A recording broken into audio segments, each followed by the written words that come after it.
Meanwhile, we are going to be watching Kanye West talk to Lex Fridman. A conversation with Ye, the legendary artist, producer, and designer formerly known as Kanye West, on this, the Lex Fridman podcast. Based off of our connection and just you being a friend, I need to show you my 2 tech companies and get you. Bro, it's literally, look at this, bro. Look at this. The Holocaust. It starts at the 25th minute and goes on for 1 hour and 14. What the fuck are they going to talk about? Fashion, U.S. election, humor, media, and anti-Semitism, trusting people, accountability, legacy, advice for young people, regret. Holy fuck, he talked about the Holocaust for an hour. There is no shot that is productive. Your perspective on it. Because now I have friends that can give a perspective. Like when I would work on albums, I had other friends that worked on albums and they would give me their perspectives on it. You want to do this? We are doing it. This is part of it. This is part of it? Absolutely. All right, beautiful. Oh, well, I wanted to finish. The thing is, okay, you're going to ask me different questions, but I'm about growing and building and bringing the idea to life. So when I see you, I say, oh, this guy understands how to hire engineers. Where I'm coming from Hollywood, coming from press, coming from media, all of the guys, that so many of the guys that have been like voices and faces and talking heads, whatever, have not understood how to engineer product. And that's the reason why I was able to jump past everyone in the entertainment field and become, whatever the net worth is, 11 billion. I'm going to stop putting the whole black thing on my worth. Like, let's just see where I am on the scale of life, because that's a cop out for me to say richest black guy of all time, because that's feeding into the same, trauma economy that Black Lives Matter feeds into. That's why I love and respect engineers. That's the only thing that we really need to teach in school is engineering. We don't. Bro, you're a musician. You literally work with creative people every day. What the fuck are you saying? This is exactly like Steven Crowder, a drama student, constantly promoting STEM Lord shit and saying, people are getting gay-ass art degrees in school. You're fucking Steven Crowder! And you are Kanye West! We don't need to teach history. We don't need to teach anything that is subjective. It needs to only be engineering taught in school, and everything else needs to be recess. Nothing that at all, any forced subjective information is just to weaken and indoctrinate our species. And that's what schools do now. As an engineer, I love hearing you say that, but to push back, history is not, the interpretation of history might be subjective, but history has some facts, and they're useful to give a grounding to the way you do engineering. I don't 100% believe in anything, any concept of the future or any concept of history, because history was just written by the victors. Yeah, that's so right. If I see, while true, that is a moment. Now that we know they talked about the Holocaust for an hour. Stuff happened on the day that later that day is reported wrong. So how wrong is something reported 1,000 years ago? And why would we argue about something that's not in the now? Bro, for those of you who are saying like, oh, that's true though. It is true. Yeah, I know. Haven't you learned anything from conspiracy theorists at this point? Dummies. They always say one fucking true thing, and then they use that as an anchor to say a fuckload of insane shit. Me saying to that is because I know while that statement in and of itself is true, history is written by the victors, okay? I do worry that it will turn into... You're wrong, though.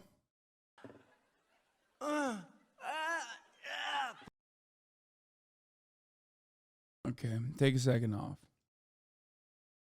Because that's the only thing that everyone can agree upon is that it is now, right now. Yeah, well, you try not to make the mistakes of the past. That's the usefulness of history, the limited usefulness of history. The biggest mistake from the past that we keep making is looking at the past. Too much. Giving too much value to the past. Too much value to the past. We are now. We are here. We are one species. We are one race.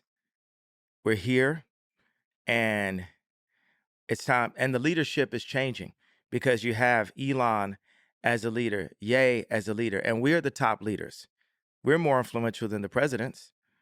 So you're a human being with engineering challenges before you, with a STEM player, with Parlor.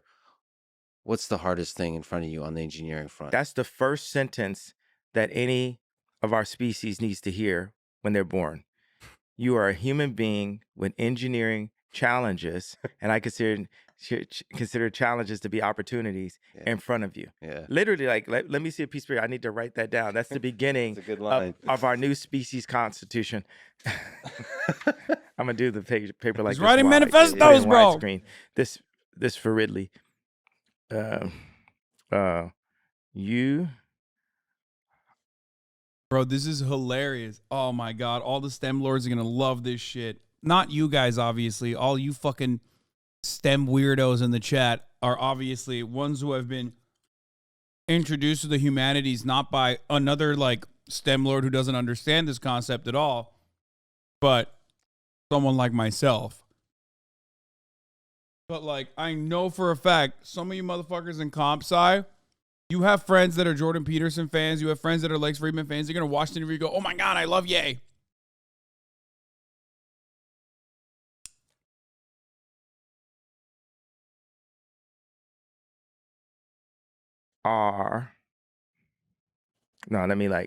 You are a being with engineering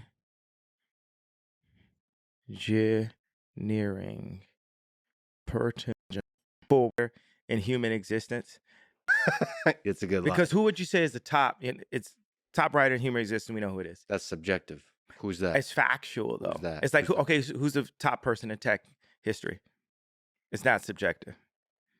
Wow. There's a non-subjective answer to both of those.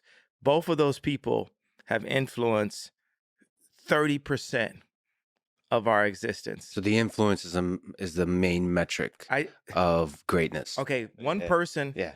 30% of our language the English language was written by them. The other person, 30% of the products we use was led by them. So 30% of our language is written by Shakespeare. Okay, Shakespeare, fine. What the fuck is he's gonna say? And then the product. Look. No shot! No, he's not gonna say Steve Jobs, bro. Stop. This motherfucker did not put Steve Jobs next to Shakespeare, bro. Oh my. Oh, stop.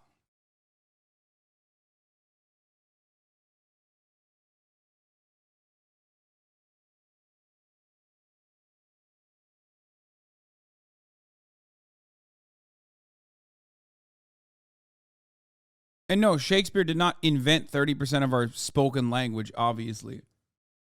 But, he was influential. Also, but if you're looking at influence, Genghis Khan. Also, that metric is so silly because then you could put Hitler on that list. You know what I mean?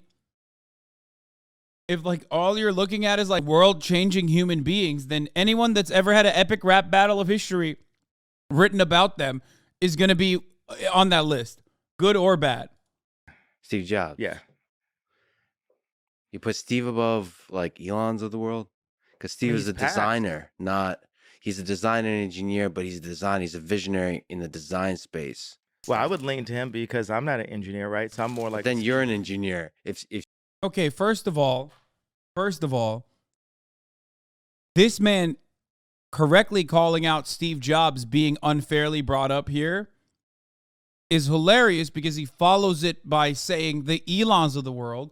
Oh, fuck, I didn't realize Elon Musk had been the main inventor of all of the products that he is known for, including but not limited to Tesla. No shot, dude.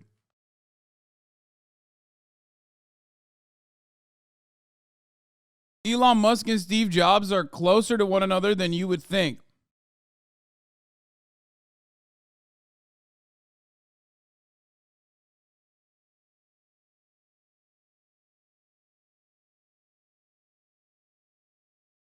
They're just marketers.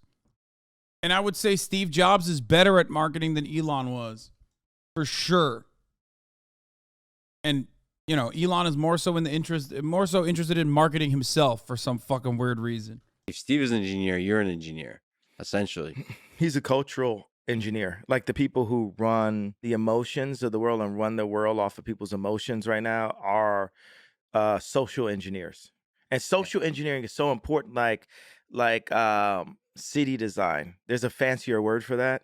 But I was in Oxnard last night to see Anthony Jeselnik. Mm-hmm. And I gotta find out what his opening joke was, because I'm doing interviews and I'm thinking I'm funny. And I like that he just kept on saying 20-year anniversary. I've been doing this for 20 years. Mm-hmm. And his opening joke was so high level, I realized that I wasn't funny. I realized that this dude is a professional. That's crazy. Not as crazy as spending $5 to tell me I am now spending money to ask you to stop watching Kanye, please, man. That's pretty laughable. Like, minus $5. Congratulations, you played yourself. Okay?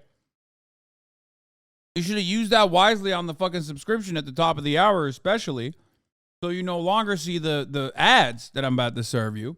Because at the top of the hour, there's a 6-second ad break, which if you no longer want to see those ads, by the way, all you need to do is subscribe. Foolish. Which, of course, you can subscribe for $5 or for free. If you don't have $5, then you can subscribe for free with a Twitch Prime. By connecting your Amazon Prime account to your Twitch account, you get one free Prime subscription a month.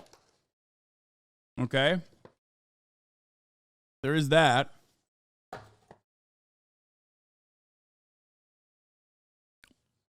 Johnny Thunder Bunny gave me $50 just to say weed. Arc to Freedom, thank you for the 5-tier 1 gifted subs. Bro, if you're going to drop 50 buckaroos, then drop it in the form of 10 gifted subs. So you allow people no longer to see the ads.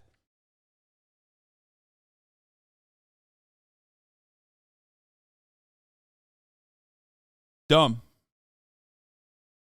But thank you. Thank you for the $50. The Jin, thank you for the 10-tier 1 gifted subs. Here's a 1-minute ad break now, by the way.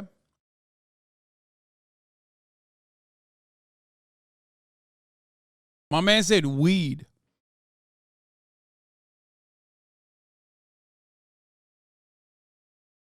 Bree Berry, thank you for the 5 gifted subs. Hot Crab Cakes, thank you for the 5 gifted subs. Demonic Face, thank you for the 5 gifted subs.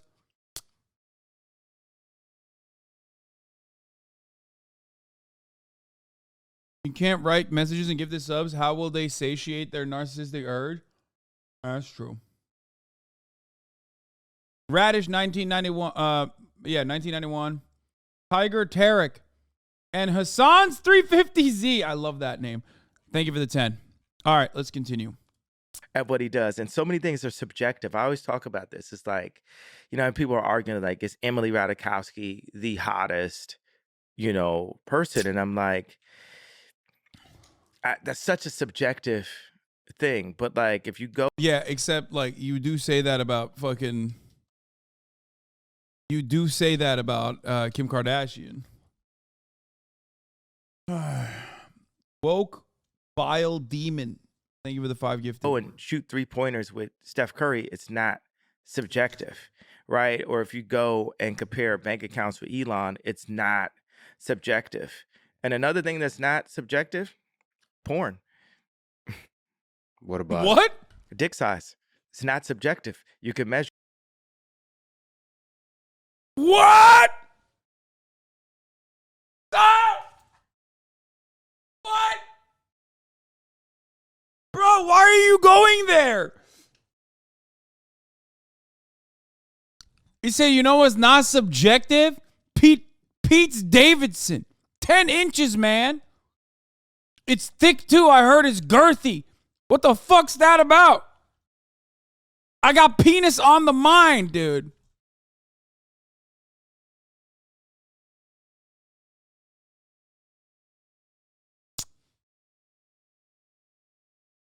pleasure. But porn is more about more than just dick size, and greatness is more than the size of the bank account, right? So there's a But subjective greatness element, is subjective, though. right? So do you care about the stuff that's objective or subjective more? Because greatness to me is what matters. The bank account comes and goes. The impact on our society, like you said, social engineering, the impact on the collective intelligence of our species, that what permeates throughout the rest of the time. I like what you said. The impact. I'm taking notes. How did Love you? What did you say? The on the impact of collective intelligence of our species. impact on. Lex loves this because as a pseudo intellectual, he loves when motherfuckers dumber than he is act like he is literally the most brilliant person on the planet. You know what I mean? This is like probably his favorite. This is probably his favorite interview. One, because he's a super famous person, obviously, and he's going to get a lot of clout off this, which, you know, respect. Game recognizes game. Okay, I will mention that.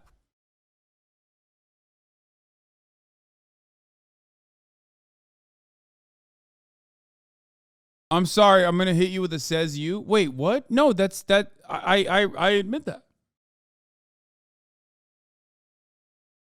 Also, there's a difference between me and like a lot of these guys. A lot of like the neo-intellectual dark web people often present themselves as infinitely more intelligent than they actually are. I regularly say I'm a fucking idiot. Okay? Like regularly and routinely, I mention that I am a dumbass. Okay? I'm a dumb person. I'm not smart.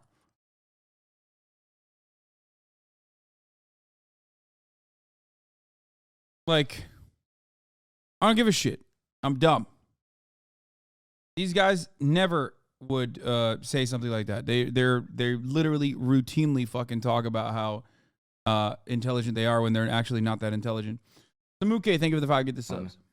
The collective intelligence.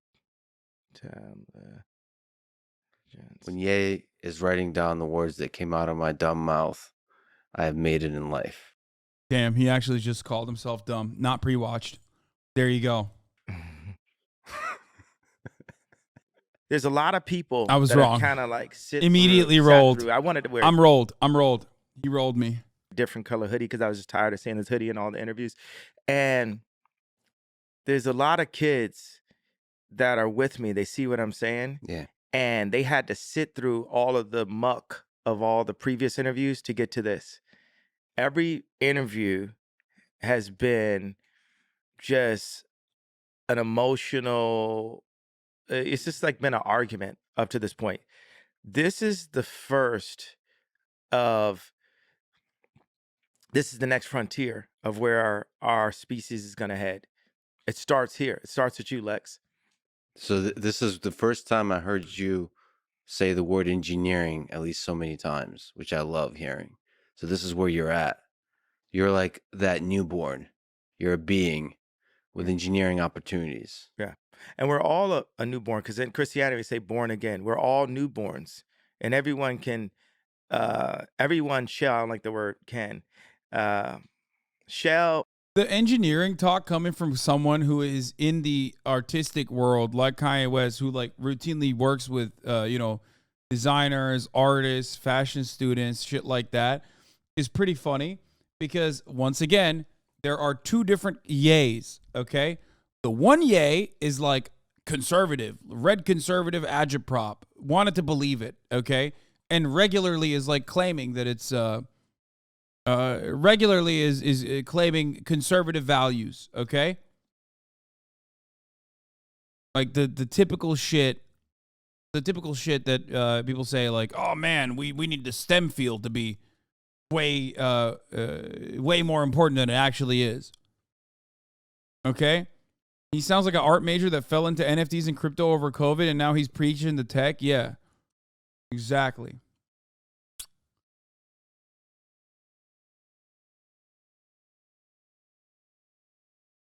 But then also on the other side, like he's working with people that are in the arts.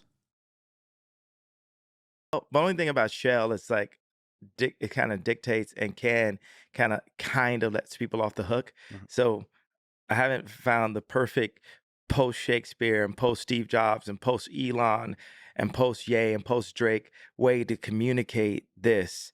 Um, but we update and we do. And what the current media structure, no, it's not actually nothing that's holding us. There's nothing actually holding us back because I'm still alive.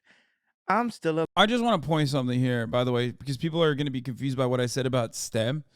Of course, I'm pro STEM. Okay, obviously, one of the people I love the most on this planet is a fucking STEM lord of the worst kind. Okay, I have no issue with that, but I'm not anti-humanities. I'm not anti-arts. A lot of people do not understand that. These people are not pro STEM. They're anti-humanities and they're anti-art. That's the issue. Okay? Half the reason why I can deal with all of you annoying STEM lords in the chat is because of my 31 years, well, 29 years of experience dealing with exactly chatters like you in my immediate vicinity in the form of my dumbass brother. Okay? Like, I grew up with a dude who literally says he doesn't need to read or write well because he's an engineer. He was doing this in like 8th grade, okay? He's like, yeah, whatever, dude. It doesn't matter. Alive. Like they could have killed me at, George Bush don't care about black people. They could have killed me at Beyonce had the best video, but we're here now. So we just keep on leaning and leaning and leaning. And there's these things where I just think about, there'll be times when I'm at war and every now and then when the bombs stop going off and all the headlines and the smearing and all that stuff going off, I think about my family and I'll think about Kim and I'll think about how, you know, King Koopa has her in the castle right now and just on Mario Brothers, you know how it is. Just Mhm. go for the princess and you get to this level and it's like, "Dur, dur, dur, dur." I'm like, I Yeah. sung the song wrong, right? And then they take the princess again. Which one are you, Mario? Yeah. What's your favorite thing, the thing you love the most about Kim from a Mario perspective and the princess? Looking back, was there a moment? She's definitely my favorite of all time. Yeah. Was there a moment that, like that catches you off guard and you say, I love this human being? Yeah, bro. She's in another castle, dog. Not gonna lie. Oh, man. And some Luigi looking motherfucker is piping her, too. Not even Wario, who's a thick boy. Not even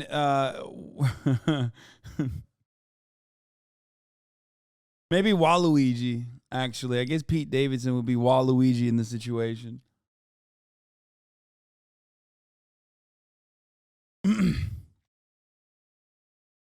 Yeah. I mean, it's just the DNA is like she's a mix of Rob and Chris.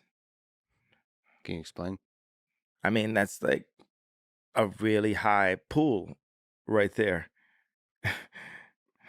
Those are like two geniuses. So okay, so like the entire of history of evolution of the human species created this DNA that created this being. There's a life there. There's a set of memories in the history that brought you together, and you're like, damn, I like this DNA. Yeah. It's like certain people have just like high DNA. Ivanka Trump has high DNA. It's like How's your DNA? Pretty good. I think we've seen that. It's been proven. I mean, but look at my mom and look at my dad. Me and my dad have a water purification center in the DR right now. And my dad is the original Steve Jobs, and he was blocked by people around him, and people were using him and taking advantage and, not believing in his vision. My dad's the educated version of Ye. What'd you learn about life from your dad? And my dad got girls too. But those are small details. That's a big detail, Is being it? that I found my dad's, What? Playboy when I was 5 years old. It greatly affected my motivation. Yeah. Okay, so that's part of the engine that drives Ye. Absolutely. I remember when Pharrell was first in all the videos, and my girl was like, girls like Pharrell. And I was like, I want girls to like me too. Funny that that's behind all the ambition, all the drive. That's how we make people. That's how people are made. It's the desire to be loved. Is that at the individual level, just being noticed, and also at the societal level of scale? Well, now I've gone past. I'm like at that place where Nikolai Tesla was later into his career, where it wasn't about being loved. It wasn't about sitting at the dinner parties next to Anna Wintour and stuff. It was about getting the idea across. So I have these cells that are very, and I just keep on saying Ridley Scott, but Ridley Scott has a special anointing. It isn't just sci-fi what he's doing. There's something in there, just like George Lucas. There's something different that's there. So What are you drawing? I'm drawing these new living cells that we will exist in. Hmm. And this is over, okay, let's do like, I don't like talking about money. Dude, he's like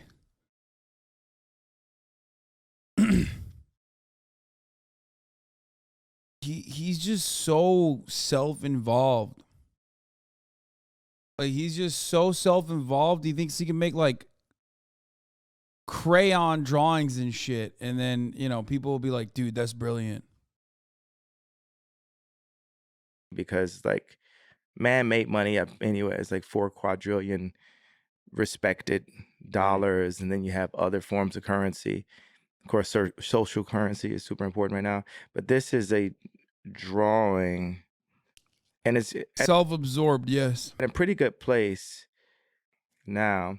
This be 40,000 square feet. I want to start just talking in meters. I just think we should go to anything to restore the Tower of Basel, like they said when the. I'm just draw a person here for scale. Yeah, that would help. Okay. What do you think? What? Why didn't he just say we need to switch to the metric system, which is correct? A weird thought to have in that moment, but certainly the correct one to have. But then he says Tower of Basel. I think he means Babel.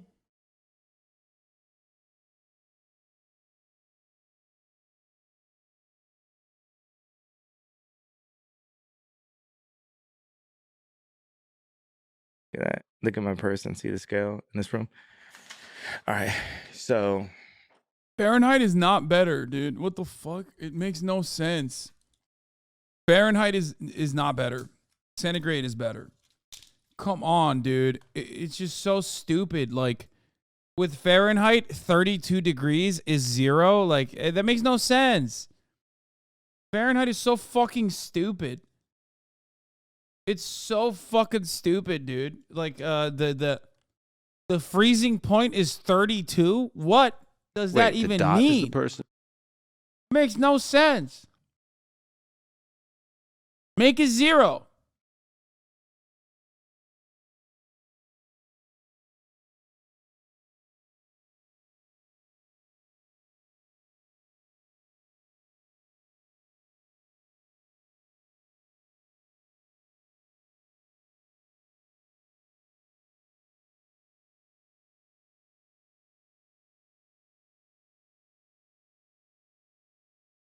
Metric is better for everything except temperature. Why? Fahrenheit is scaled to people. Celsius is scaled to water. I am not water. No, fuck that.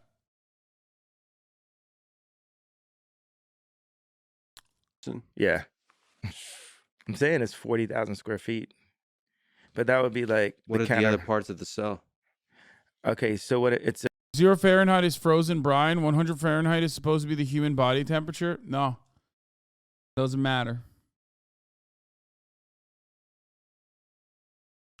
Motherfuckers be like, I'm a human, not water, and be 70% water.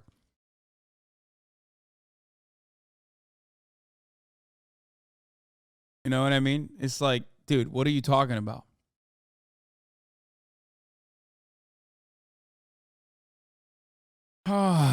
Anyway, let's it's a continue. screen. It doesn't go all the way to the top, and it's one hole for light, but the water and the light and air all come in from the top. So that's like the mouth, and then this is the belly button.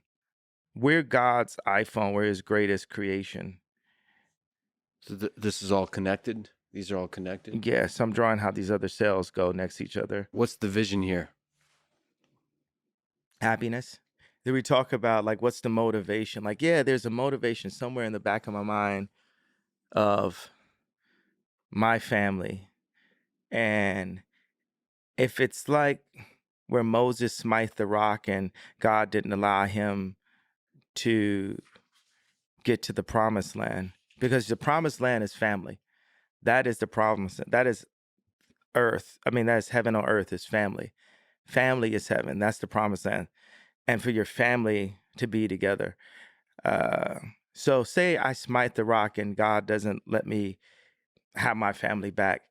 My mission in life is still to promote families at all costs and make families' existence easier. So you take this thing, you put a localized farm, say if it's in a community, that we do localized growing, and then we partner with Big Pharma and say, hey, you're actually going to make more money by making better food. Because at the end of the day, you want money right now. It's like everyone knows that between the pesticides and between the medical industry, and especially America, that we're keeping people sick.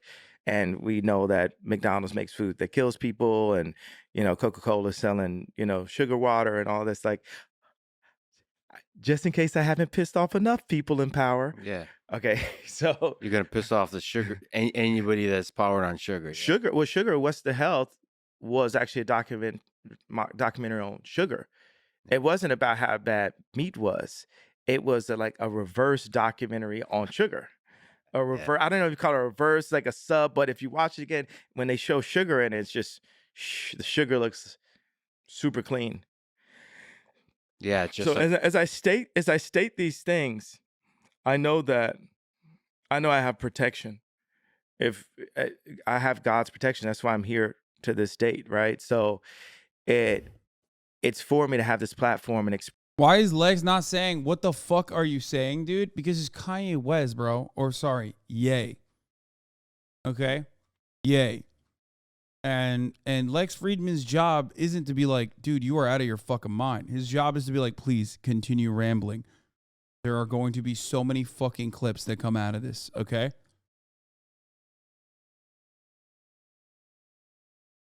express exactly what I feel, because it's kids out there, right, that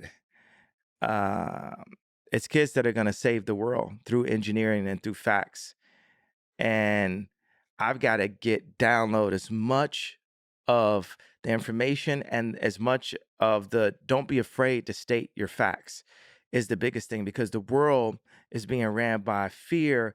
And that is, no, actually God runs the world, but there's just like little cloud, this patina of our ego that deals with the money and the car and the girl we're dating and all this, in the clothes we wear and spending too much on clothes and a lot of stuff that I've been involved with promoting. So now what I'm promoting is, you have the idea, you say it out loud, like if you had Tourette's, say your truth out loud. If you hate Ye, you hate me, say that out loud. Say whatever you feel out loud. Like you say it non-violently, non-violent. I have to say that like as, as a shout out to Alex Jones. and Trump, where they try to say that when they say their truths out loud, that it's inciting violence. So let's be like really clear. I'm saying that What? they have What? criminalized free thought. I hate when people use they, like they gets the What? Yo, he's hitting all the high notes.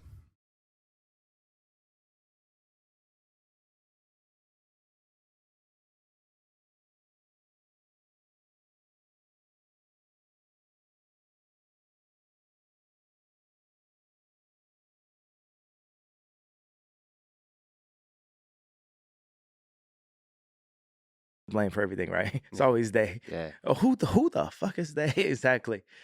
The problem is they is us. Yeah.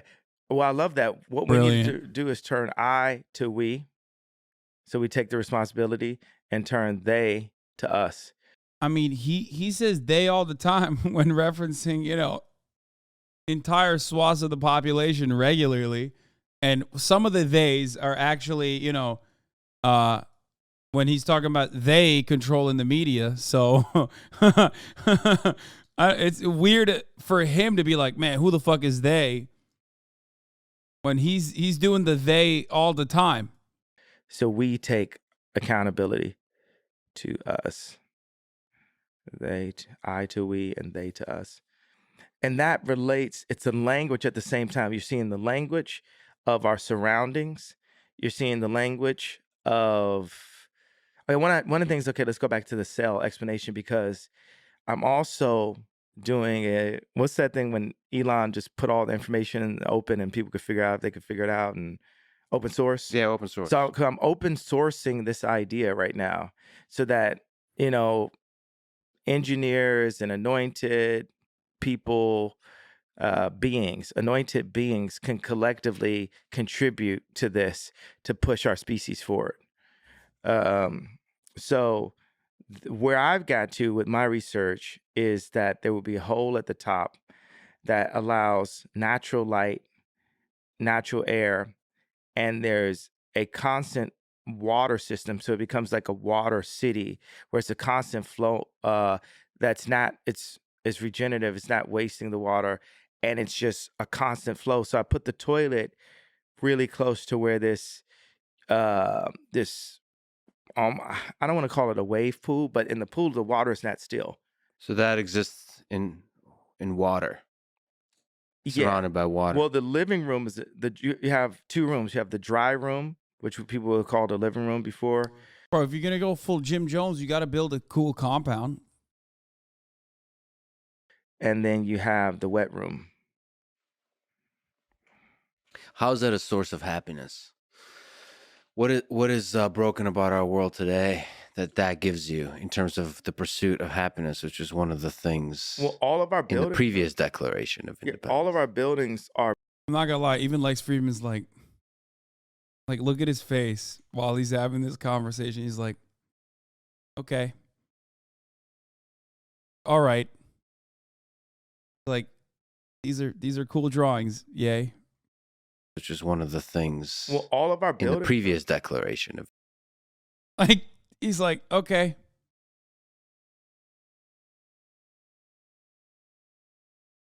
All of our buildings are based on just the industry and the economy.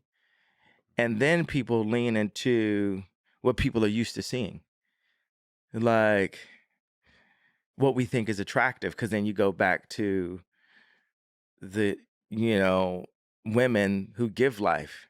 So everyone wants to be attractive to the attractive.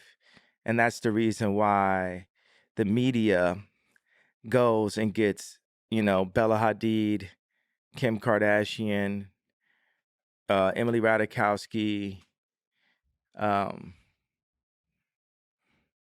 Those are the only ones I'm gonna. There's more. There's more, but I'm thinking of the ones that I think are attractive. Yeah, it is subjective. Yeah, because it's subjective. So to my subjective, which I think the only guys that could argue with me. Bro, you just found out Kanye West is horny. He said he wants to fuck Kamala Harris, dude. In a prior podcast, he openly stated his interest in having sexual intercourse with Kamala Harris, a level of horny that even I have not reached. Okay? That is like, I mean, that's like beyond. On my opinion on girls would be Brad and Leo, because we're the only ones with the track record, you know. Everything else, so for everybody else, it's subjective. We've got history. So Are you happy? absolutely, I'm just here. It's actually, it's difficult to make me unhappy. Now I can deal with frustrations, but when those frustrations are, it's like when you've allowed people to be in your life that shouldn't be there, and then they do the thing you knew they were going to do, and you're screaming at them, but you really need to scream at yourself. Happiness. Dude, how are they going to go from happiness to the Holocaust, by the way? This is wild, dude. Look at this. There's like a brief 1 minute intermission between happiness and the Holocaust, which takes up an hour. Oh God, my heart's not going to be able to handle this. Yeah, so you realize anything that's like anger or frustration, that's something that's wrong with you that needs to be dealt with. Yes. Like right now, okay, say I got this pattern cutter that I wanted to remove because I felt like she was copying our patterns into the computer. And I didn't know why she wanted to do that. And I just wanted to do the patterns by hand. And then, You mean like automating the patterns? Is that what you yeah. mean? And my head of it, because that's the whole thing. It's like,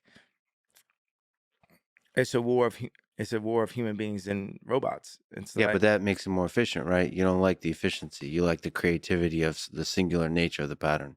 I believe that the human beings, and I'm saying this to you as a person who makes robots and a person that's friends Yeah, with I'm Elon deeply that makes offended right robots.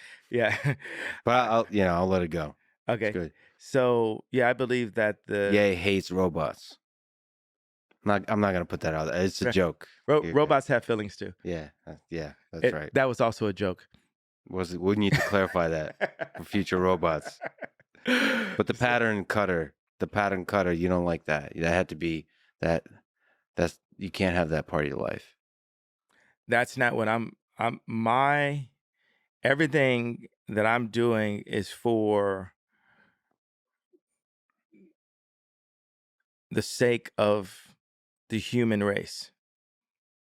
There's things in capitalism, there's things in technology. Well, technology and original human species can exist in a peaceful way,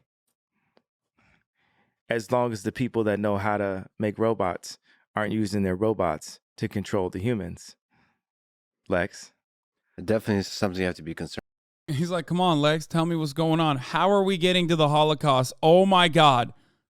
Oh my God. about as we become more technologically savvy. That, my friend, is why engineering isn't everything. That you have to desperately study the lessons of history. In Nazi Germany, science was used to create atrocities. Engineering, the same. Engineering could be a tool of war. We're still in the Holocaust. A Jewish friend of mine said, What? come go visit the Holocaust Museum. And my response was, let's visit our Holocaust Museum, Planned Parenthood. Oh my God. Okay. Well, I don't think Lex Fridman will allow this to happen. For the record, I think like no matter how much, like, look, he's a podcaster first. Okay. He's a podcaster first, human being second. But there are certain things that I assume he is not going to allow to happen. I don't think I think he's going to push back on this. With all due respect, I grew up in the Soviet Union. I'm Jewish. Parts of my I can't. Oh God, just center right people don't talk about the Holocaust without, without fucking tying it back to the Soviet Union and how bad communism is. Challenge, impossible, difficulty. But let's continue. Family perished in the Holocaust of Nazi Germany. I have to push back that there is a difference of the atrocities at that scale at that time. Yeah, he's like, hold up. You're Jewish? No, I'm kidding. I don't think On an he's entire people. I was going to say the number. That's the difference. It's not the number. Because 6 million, well, also, African Americans are actually Jew also. The lost tribe of I can Israel. push back on that too. Okay, so well, There you go. See, I fucking told you. There's no shot. He's too much of a fucking MIT guy to like literally. Okay. This is the difference between someone like him and someone like Candace Owens, who's like more invested in the right wing ideological project. Maybe not personally, but at least like her entire money is tied to it, right? Candace Owens' money is tied to being a loyal soldier to the right wing ideological project. I would even say that for Ben, but even Ben Shapiro would not let a lot of this get through, ultimately. Lex, on the other hand, is not as overtly or as far right as any of these other guys are.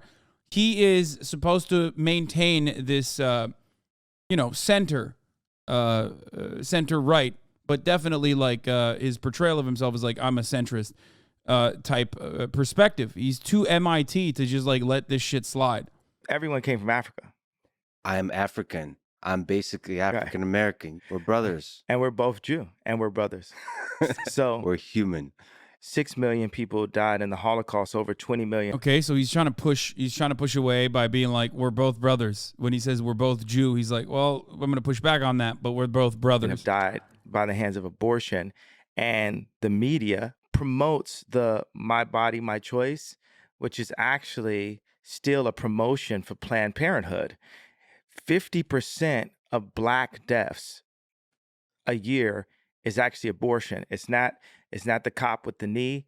It's not Black on Black violence and gang violence. It's not heart attacks. It's actually abortion. The most dangerous place for a Black person in America is in their mother's stomach.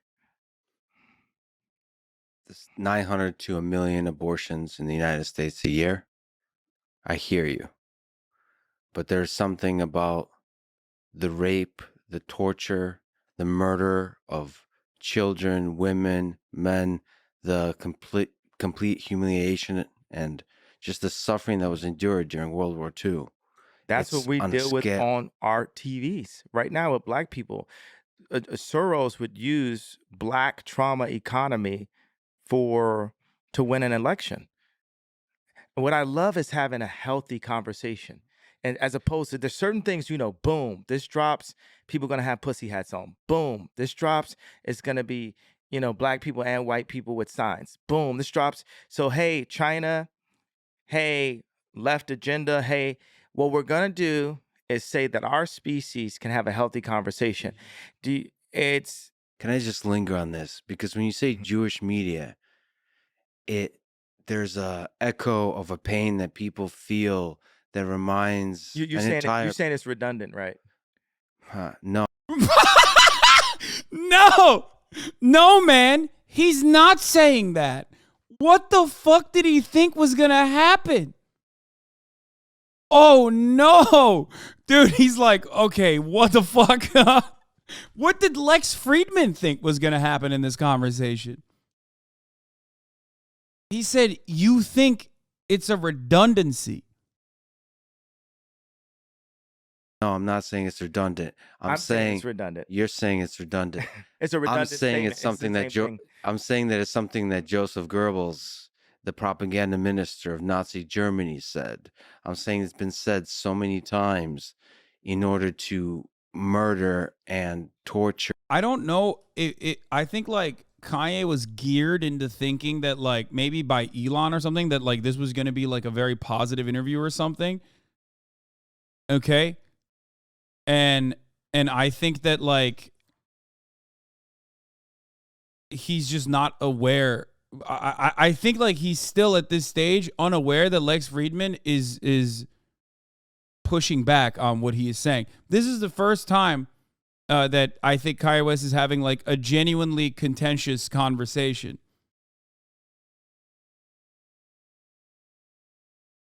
Like this is like genuine pushback, more than even what Pierce Morgan was doing. Sure, Jewish people, that it just rings wrong.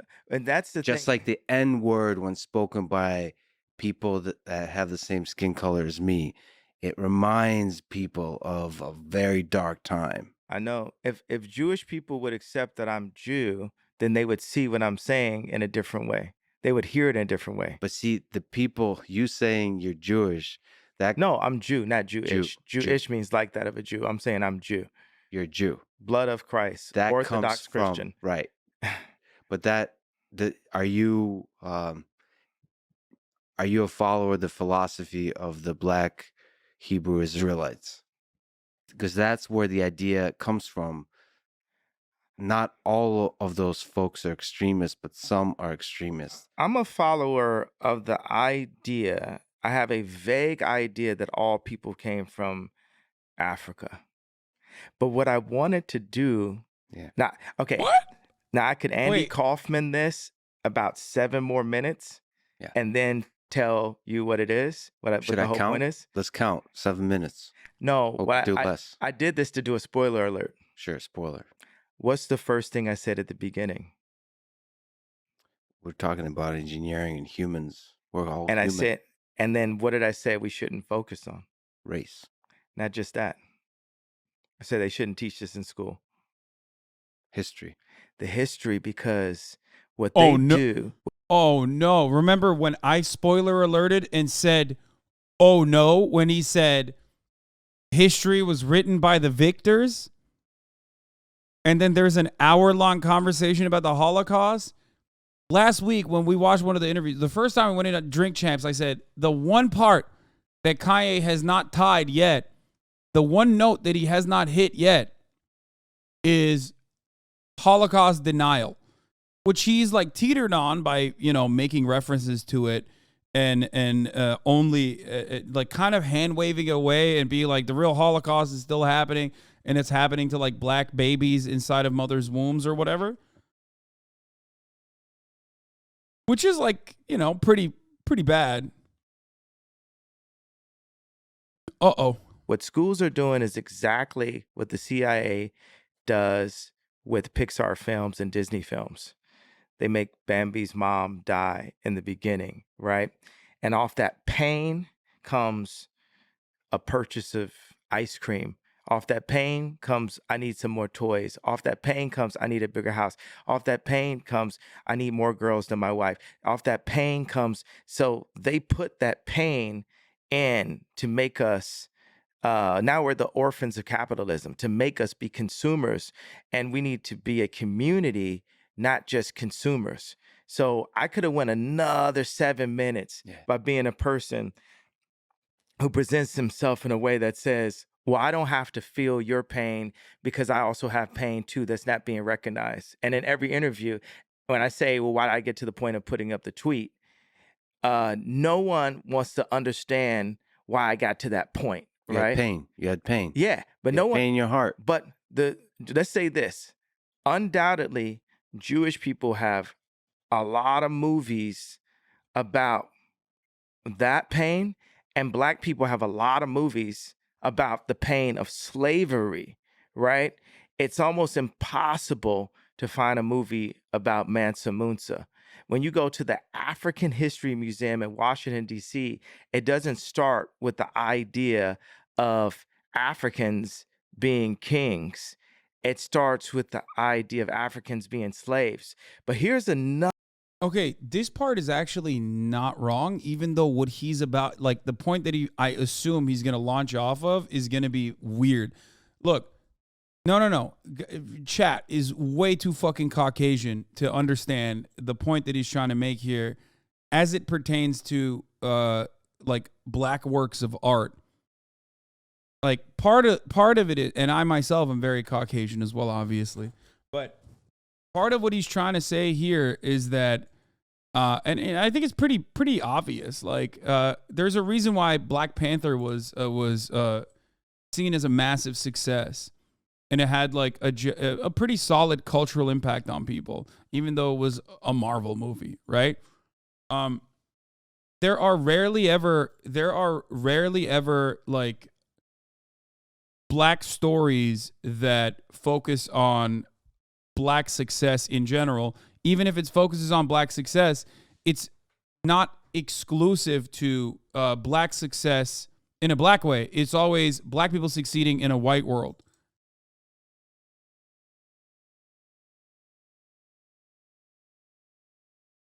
So his take about Mansa Musa is not wrong.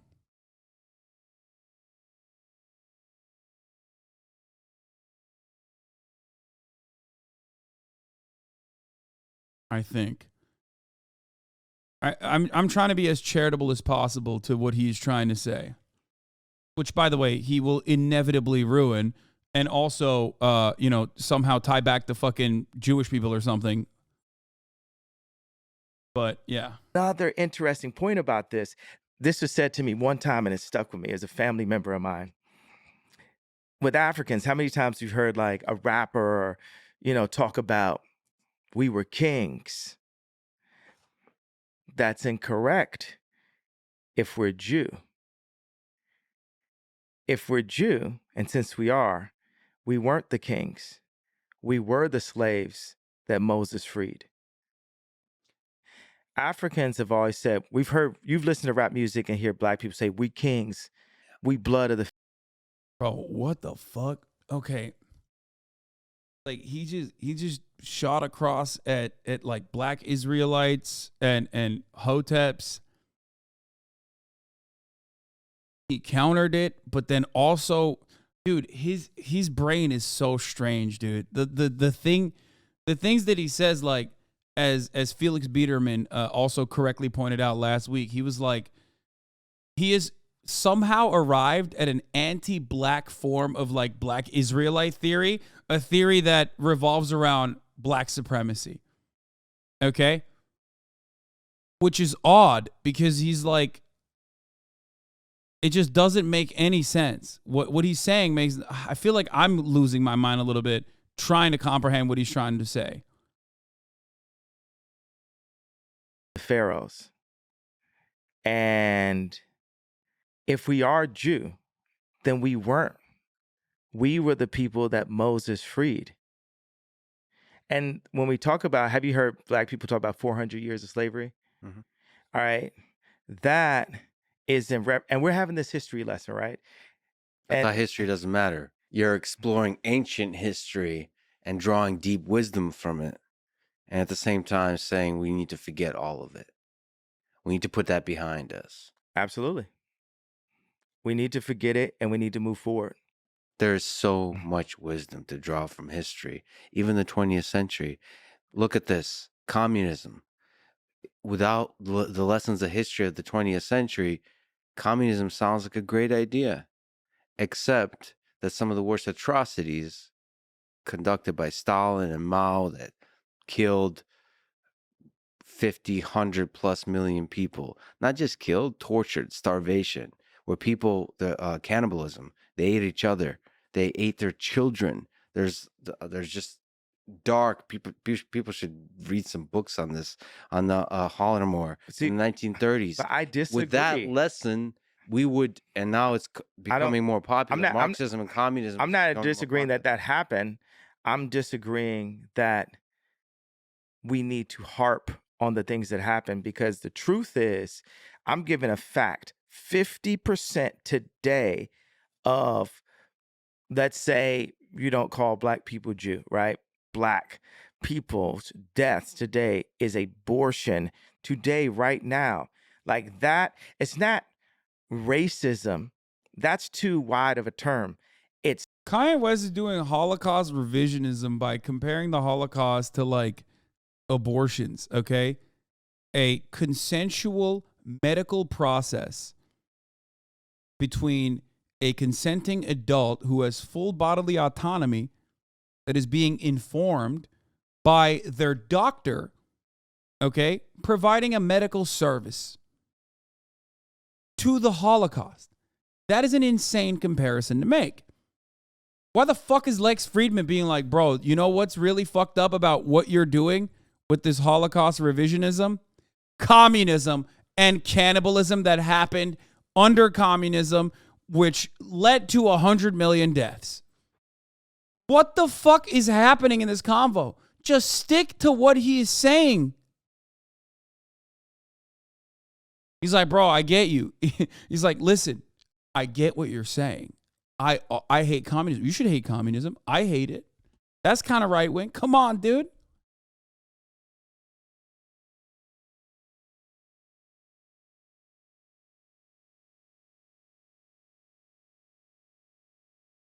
Genocide and population control that black people are in today in America that is promoted by the music and the media that black people make, that Jewish record labels get paid off of, or media companies. Record labels and media company also, so let's give it a wider. You know, I agree with Martin Luther King. I have a dream too. Martin Luther that one King day was you would not be judged by the color of your skin or your race, black or Jew, but by the content of your character. All the assholes that fucked you over in the music industry, fuck artists over in the music industry, are individuals. They're not Jews. they are Jewish. It doesn't. They're human with opportunities, and they took those opportunities. I don't care if they're Jewish. Do you feel like I Jew- should release that pain and separate it? Yes. Okay, so if you're saying I should release that pain and separate it, then I'm telling you, you should release your pain and separate it, and we could get to the list of how you are being with engineering opportunities. That's 100%. I see what you're doing. That's exactly what you're doing. The pain, I'm going to let it go. Engineering challenges, I get it. One of the problems you highlight is people get fucked over in the music industry. This isn't a real conversation. Neither of these two are actually speaking to each other. You can't convince me these two recognize who they're speaking to.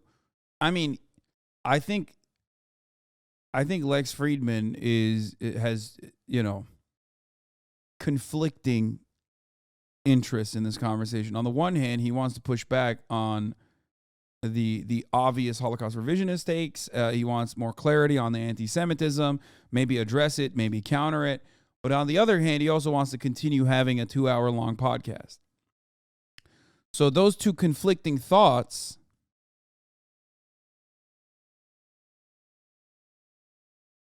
are at odds here, and it seems like the podcast brain side of his brain is forcing him to, engage in the lightest form of pushback he possibly could.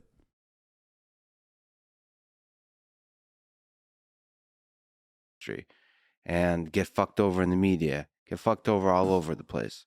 There was a Oh, by the way, yeah, Megaphonics. The problem with Lex is he's a capitalist talking to a capitalist about what is clearly a problem with capitalists. So instead of bringing up capitalistic opportunity, he's trying to hedge it in some sort of no. It's not that they're Jews, bro. It's such a half-assed and easily dismissible critique. It just plays into Kanye's paranoia. The reality is, you're correct on this. Okay, both Lex and Kanye love capitalism. When you both love capitalism, and Kanye West is saying like, no, it's the bad capitalists that are doing this because they're Jewish, Lex can only counter and say, no, it's not the bad capitalists that are doing this because they're Jewish. It's just individuals, okay? They're just individually choosing to be bad. Some people choose to be bad. Some people choose to be good. Exploitative capitalist practices are conducted by individuals. But the reality is those individuals on their face, if you were to look at them, would not be coming across as bad people. And I don't even think that they are bad people from the same way that we understand it. They're people who are still very much operating within the confines of the system that was presented to all of us as the norm and the best system possible. Okay? like, yes, we regularly do ascribe morality to the effects of capitalism and the people who suffer under the capitalist organization of the economy. But ultimately, if everyone is operating on the same blank slate, and most people are, the overwhelming majority of people are looking at capitalism and saying, no, that's good, actually, they're not operating outside of the boundaries. Okay? They're not operating outside of the boundaries. They're not doing anything that's like overtly wrong as it pertains to the system. Okay? Which is how you arrive at like weirdo anti-Semitic thoughts about this sort of thing to begin with. There needs to be another motivating principle behind why these guys are being so exploitative. Because it's certainly not capitalism. Yeah, motherfucker, it is capitalism. You get it? It is. The starting point is bad. If you look at it, if you think exploitation is bad, then the starting point of capitalism is bad. If you look at the class, if you look at the system from a class perspective of workers who are being exploited across the board by capital owners, then yeah, you're going to think that that's bad. But if you on the one hand think that that's good, and you yourself are a capitalist, you have workers, you're a good boss, you believe that money and wealth is a good thing, it actually shows how good you are as a person when you are successful, then you're going to have to literally point the finger at something else, something that's not tangible, something that is something that you can grasp at.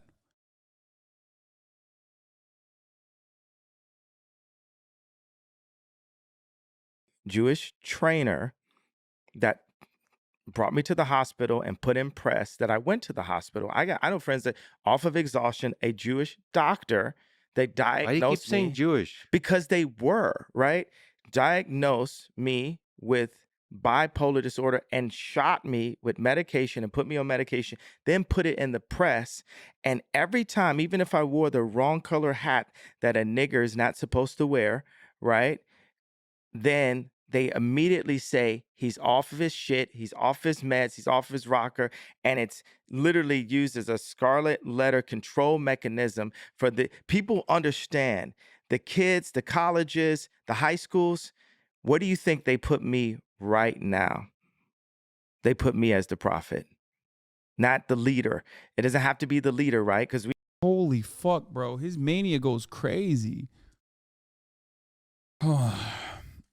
He's saying the real racism is that a black person can't be Donald Trump supporter, which is wild. And then he's saying that everyone is people are controlling me when I behave in a way that is inconsistent with what black people are supposed to behave, which is what he's claiming is, they have to be Democrat or whatever. Then they blame it on his bipolar. They blame it on his mania. The unfortunate reality in this situation, though, is that if that's not the case, if it's not mania, what he refuses to recognize, I think, is that a lot of his defenders also use mania as a way to try and deflect away. Okay? That's the reason why they say, oh, it's just mania. That's why the larger analysis here is that it's not just bipolar disorder, it's not just his mania, but it's also his own personal belief system that has been rewritten at this point.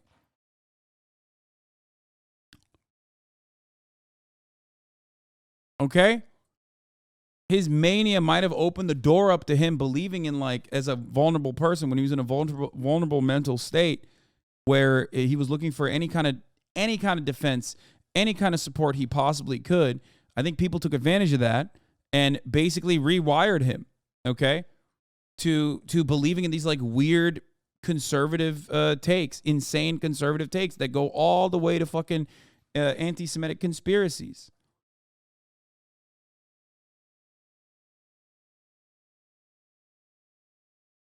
I don't think he realizes that that's almost an out for him, though.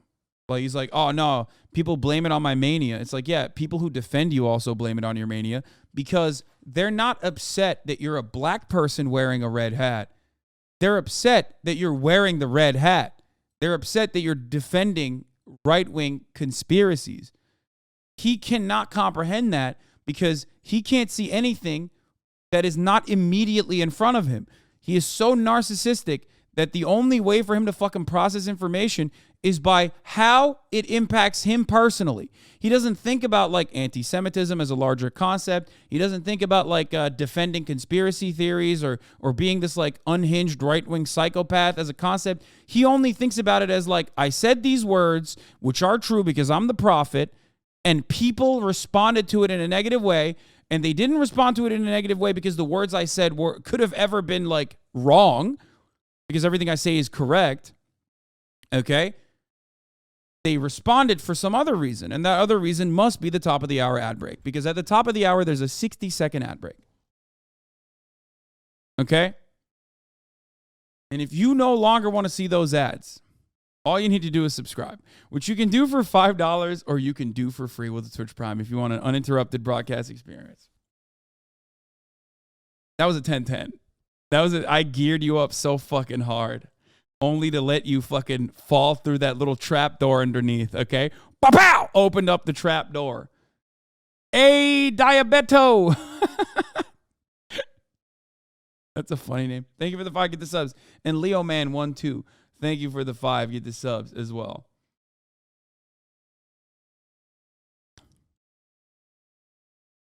This is an own. I hate you.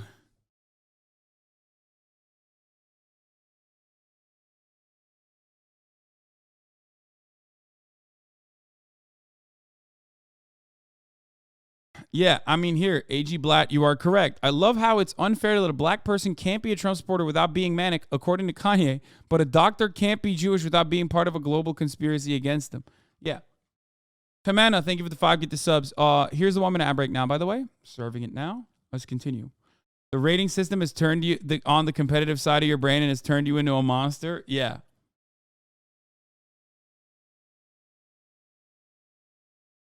I didn't have trust issues until your top of the hour ad breaks. Thanks. You're welcome. I'm teaching you that you shouldn't trust anyone, okay?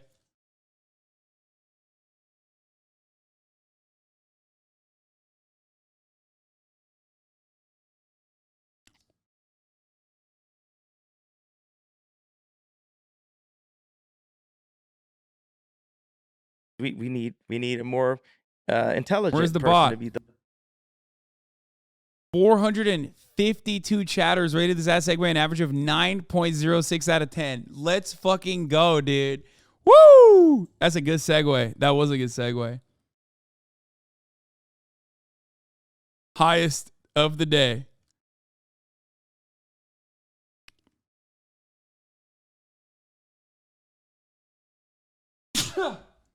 Oh, Jesus.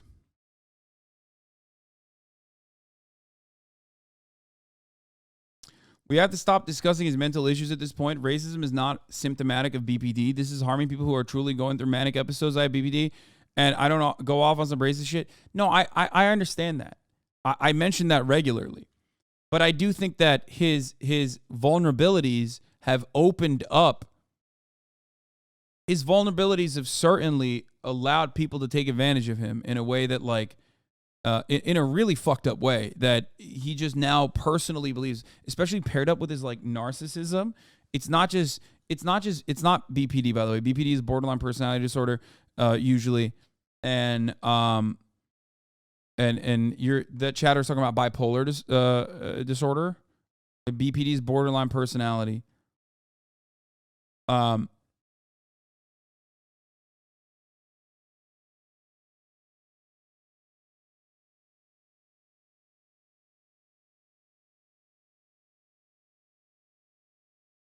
Okay.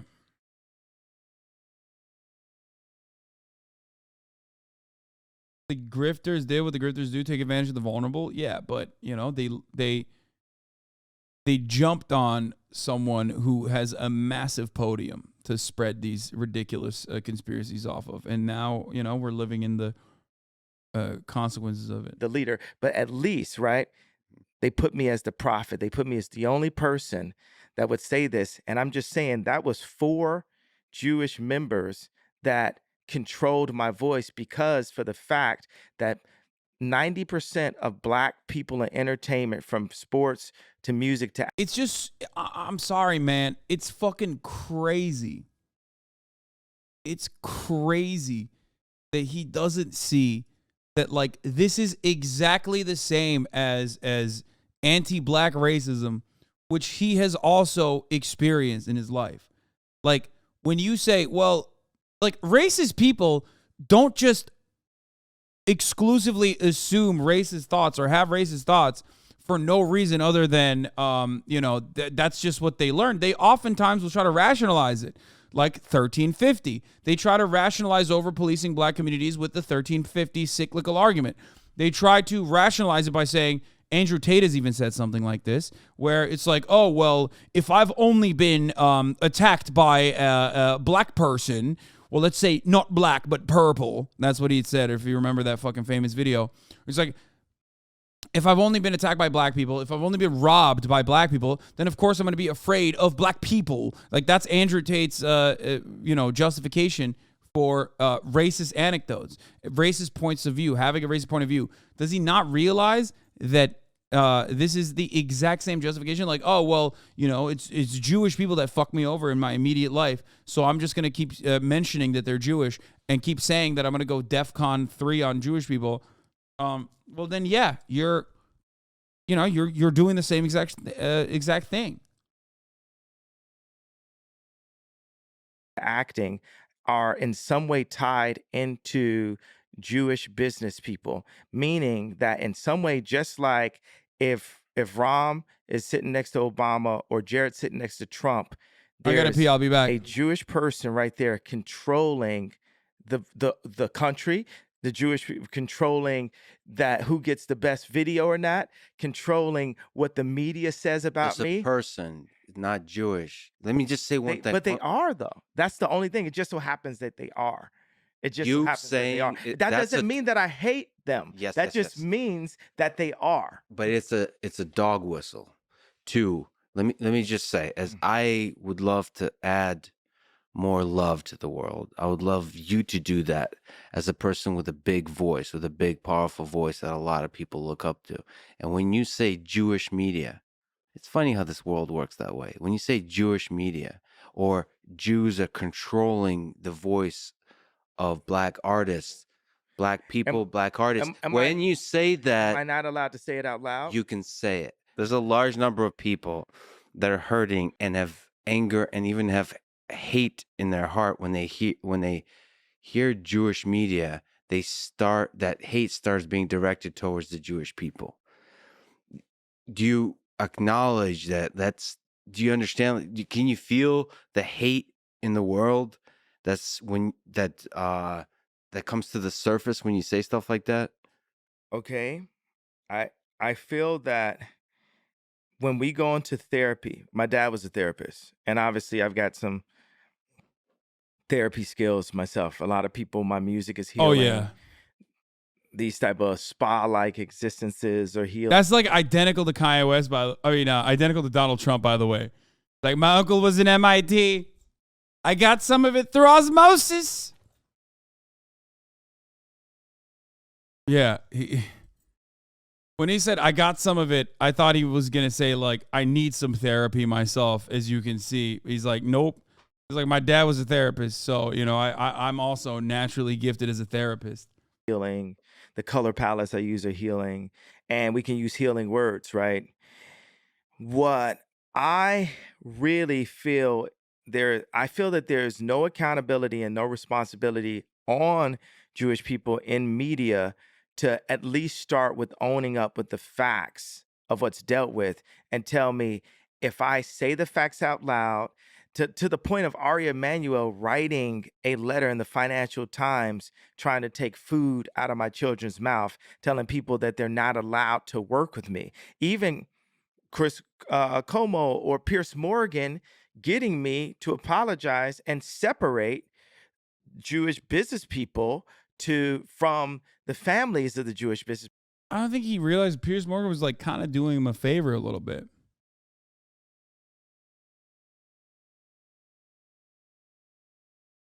But he literally was just like trying to get you to do the right thing.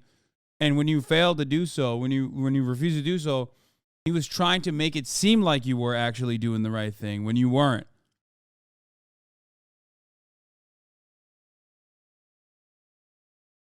Did this fucking billionaire really just say taking food out of my children's mouth? Yeah. Also, the wildest part about it is that, like, none of this would have happened if he just didn't say Jewish businessmen and kept going at it. Because the truth of the matter is, it is businessmen. Okay? It's not Jewish businessmen. It's just businessmen. That is what capitalists do. And the exploitation that he experienced is real. The exploitation that a lot of people experience under capitalism is real. Okay? But he just can't. He can't just say it like that.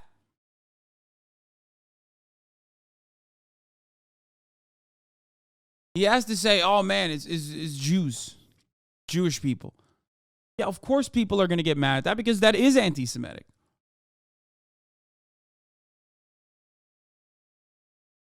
People, which I did. Update. I did that. That already happened. And the That way was a shitty apology. That wasn't really an apology. But shout out to I that need conversation. I Here's need, m- I great need to get on conversation. my knees and kiss the dick of Howard Stern and You don't need to kiss anyone's dick. I don't. but that's what you guys are acting like, you guys look at that. because you're talking about it's a shitty opinion, apology. But where's our fucking apology? Watch this. Sorry. We don't get. Thank you. Now What? let's move on. Sorry. But do I need to we- get on my knees or no? and kiss my dick? Oh shit. So This escalated quickly. so that's escalated quickly. So Nice. the So what? No, I'm saying, where's our apology? But right, we can't. Look, they're doing it in the chat. If a pit bull attacks you out of nowhere, wouldn't you be more cautious next time you see a pit bull, bro? This is what I'm saying. Like, dude, you're not the first person to come in here with this snide fucking remark, okay? If you're comparing black people to pit bulls, okay, or if you're comparing pit bulls to Jewish people, you're a fucking psycho, all right? And no, you're talking to also someone who had a pit bull, so like I love pit bulls, so very, very dumb, very exclusively dumb chat to bring this up in. Okay? That is the literal Andrew Tate argument. Yes, I know. He's doing it right now.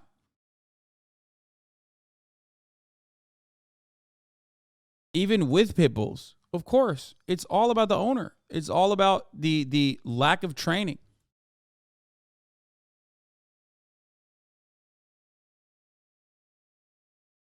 Ironic because just like the false statistics that a lot of people use when trying to justify their racism, if you look at pit bull attacks and shit like that, dogs that harm humans at a disproportionate rate are not pit bulls. It's fucking what is it? Golden retrievers, and German shepherds, Chihuahuas. Oh, Labrador, not golden retrievers. Dalmatians. There are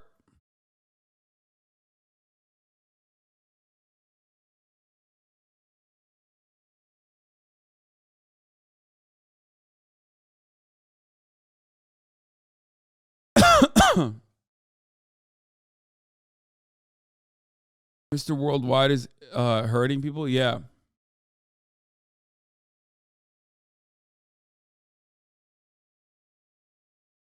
Get to apology because you're telling me there's no right way for me to word it. So tell me, for me, a person who's been fucked on my deals and a person that has friends that never figured out how to make shoes with a German company that couldn't tell me to wear a BLM shirt and take off my red hat, like what would have happened if I was at Nike, right? Tell me exactly. Wait, didn't Adidas just drop him today too? He literally said, I don't give a fuck what I say. Like, Adidas will never drop me, even if I say shit about Jewish people. Didn't Adidas, like, drop him today or something? Or did that not happen?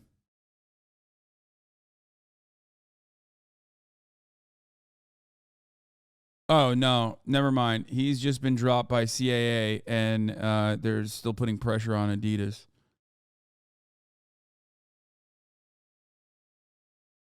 I was wrong about that. People are demanding Adidas drop Kanye West, but he literally fucking said, dude, He said on Drink Champs that like he could be as anti-Semitic as he wants and Adidas will never drop him. And I don't know what the fuck the reason for that is.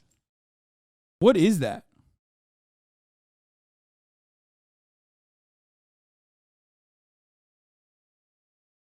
He also keeps bringing up that they're German. Like he's hitting. Stop saying German company. Are you guys fucking stupid? Germans are literally like he'll go to jail in Germany. If half the shit he's saying here, if he said in Germany, they would put him in jail.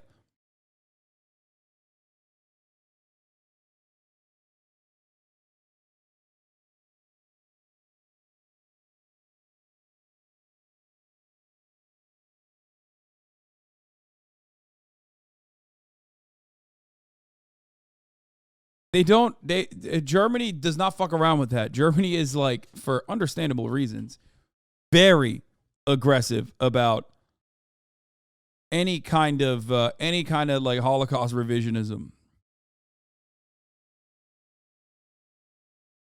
Exactly how to engineer the situation I'll I'm tell in. you exactly how. You got a big voice. Have the balls as a man to call out the individuals. Don't call them Jews. Call them by their name and start a war against those individuals. They're not Jewish. But if that's the case, will you help me with that? Sure. Here's the thing I don't understand. Why doesn't anybody just say, brother,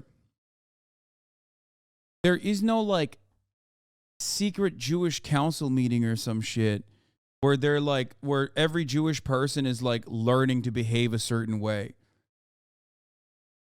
Their Judaism is not motivating them to act out in this way. It's their social conditioning under capitalism. That's precisely why you don't only see Jewish people exploiting you. You see fucking plenty of Anglo-Saxon Protestants exploit you as well. It's your anti-Semitism that makes you hyper-focus on Jewish people exploiting you, which is a subject for a different conversation. But like, that's the only reason why you're singling out Jewish people. And when you do, you're not even just talking about the people that are exploiting you. You're talking about Jews in general.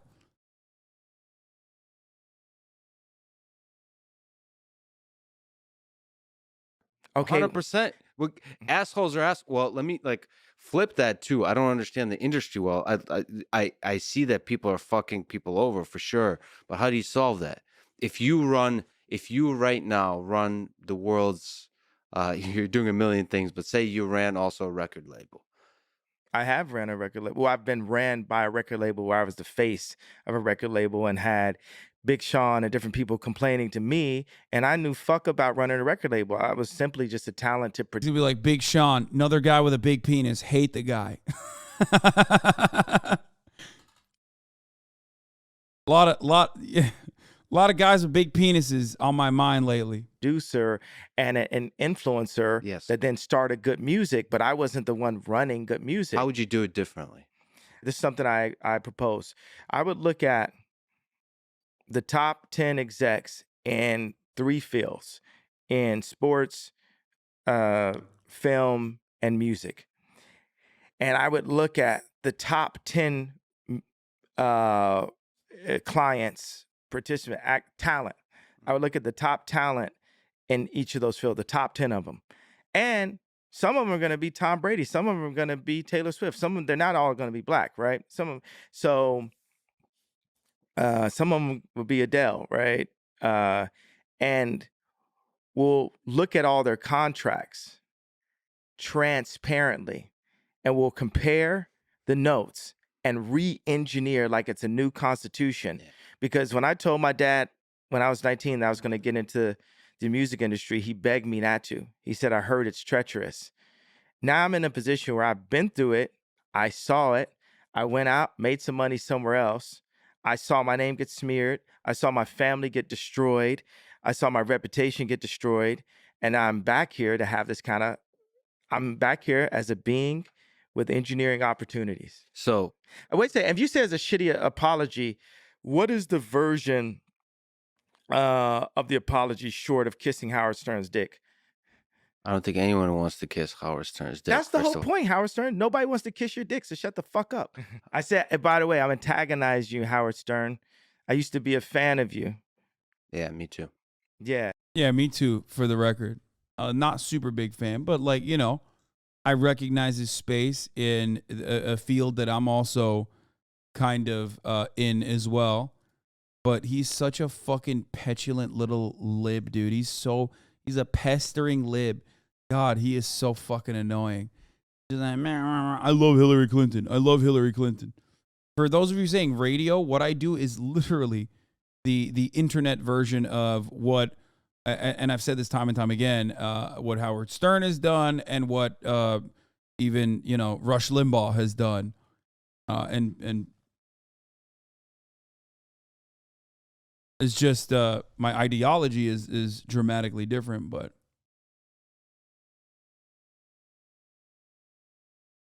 I'm still a fan sometimes. Now you're just doing clickbait like everybody else. Now you're just a sad old man, Howard. All right. Now, Howard Stern, this is the first time anyone's said your name in years. Your own family doesn't say your name unless they're calling to get their bills paid. You're going hard. I'm probably right about that. See, that's beautiful right there. That's much better than calling Jewish media. Go after individuals. Okay, Go so after individuals. and If you don't you- talk and- shit about me, talk shit about me. This is great. and you know what that is? Yeah, what's that? Engineering. That's an engineer's approach. Yeah, engineers. Yeah. Yeah. You should What? learn some of that. We all can use No, man, he's trying to teach you how to like criticize people, not like a fucking anti-Semitic child, but like an adult. But he's trying to also do it while saving face for capitalism. That's what's happening here. Okay? So he's like, yeah, it's just the individuals. It's just the individuals. I promise, it's just the individuals. our pain against each other. Yeah. Or we can say we're a being with engineering opportunities, and we can know about history. So let me change something. We can have just to be judgmental. People say thou shalt not judge. I was talking to Camille Vasquez. She says, I'm very judgmental. That's what we're doing. I believe, now you could go to Bible and one thing's going to say one thing, another thing may be contradicted in a way, and then the pastor has to unpack it. Bro, we're not even halfway through the Holocaust convo. What the fuck? How is this going to tie back the Holocaust? That we are to judge. If you look at some food and it's got a fly coming out of it, you can then judge at that point. You're supposed to. Camille Vasquez is his lawyer now, by the way, the famous defamation lawyer from the Johnny Depp trial is now, or she dropped him, not anymore. Okay, never mind. That was quick. Use your better judgment. But whenever someone doesn't want to change something they're doing, they'll say, don't Holy judge fuck, me. that was quick. Right? But as a species, you called for me. You got the breakthrough. And by the way, it's only an engineer that I would respect to tell me of how to update how I'm communicating. Because this started off, right? I've been through all these interviews. Let me go to this. You said this was a sorry apology. I was very specific. I said the Jewish, because by the way, it's a barrage, right? It's a thing where I don't even remember the names at a certain point, right? Mm-hmm. It's like if a girl was getting raped by men, if that person's not 18, right? And she was getting raped since 14, right? And she still got this face, this super like Irina Shayk level face, right? What? She might say, I hate men. That woman may say, I hate men. She might get to that point because she was raped. On my contracts, and no one can say this is ramped up. No one, Howard Stern can't say this is ramped up. Ari Emanuel can't say this is ramped up. George Soros knows damn well that I'm not ramped up. George Soros knows, like, wow, this guy. Bro, he is so deranged, dude. Come on, Lex. You keep letting him fucking say. You keep letting him say George Soros. What the fuck, dude? What are you doing? By the way, because Kanye West is not media trained enough to fucking to hide his like underlying anti-Semitic thoughts, you get to peek into the George Soros conspiracies in a very honest way. You feel me? He's so unfiltered that you get to see what oftentimes libs are saying when they're like, oh, George Soros, like that's an anti-Semitic conspiracy or whatever the fuck. It's like, bro, come on.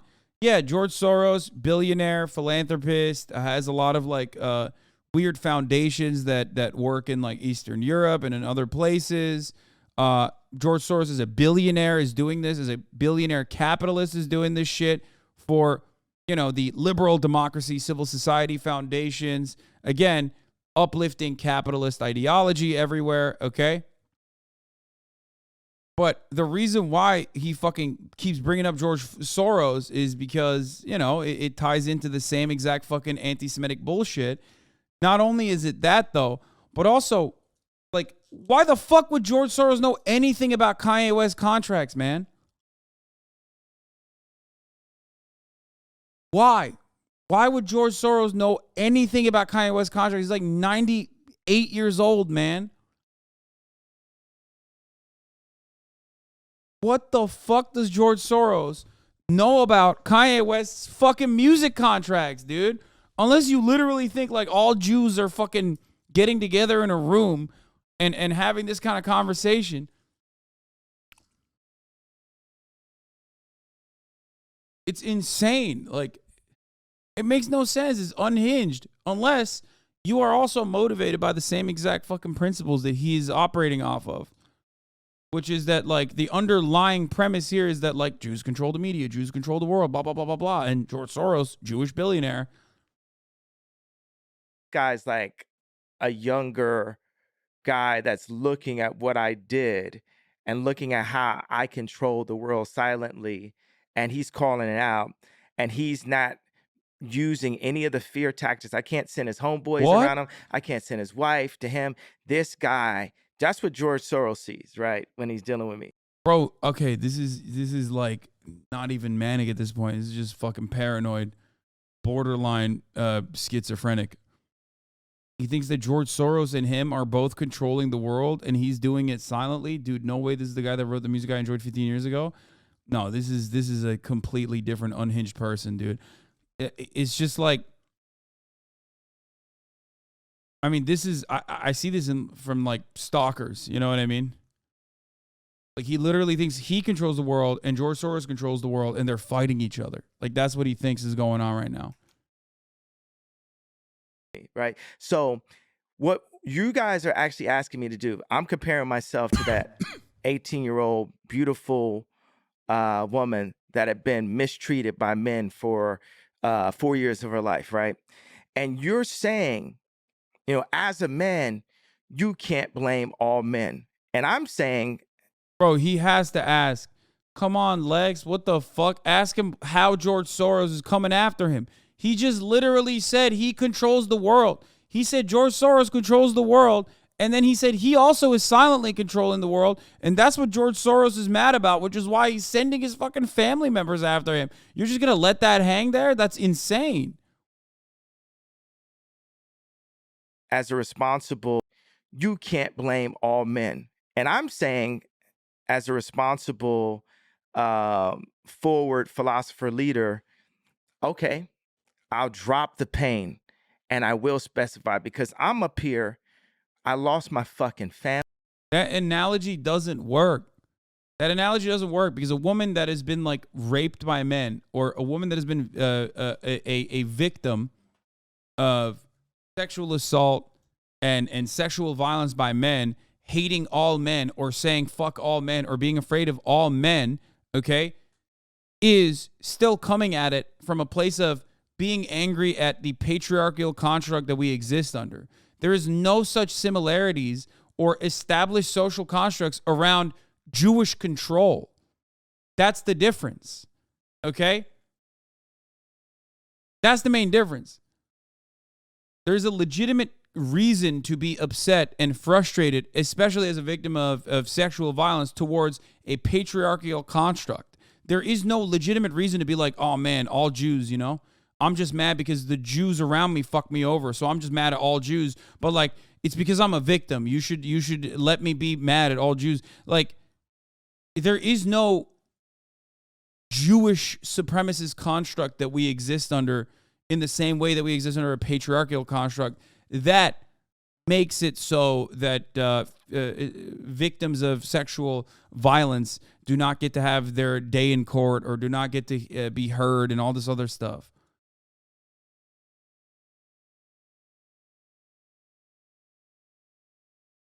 Family. I lost my kids. I lost my best friend in fashion. I lost the black community. I lost, people said I lost my mind, all of these things, lost my reputation.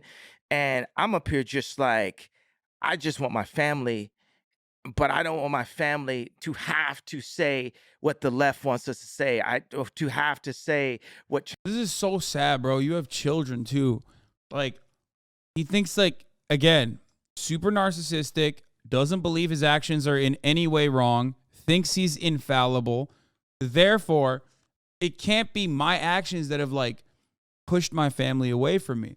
It can't be that I went on a fucking anti-Semitism podcast tour for the past week or past month almost now that is the reason why companies are dropping me. It must be something else. It must be a Jewish conspiracy.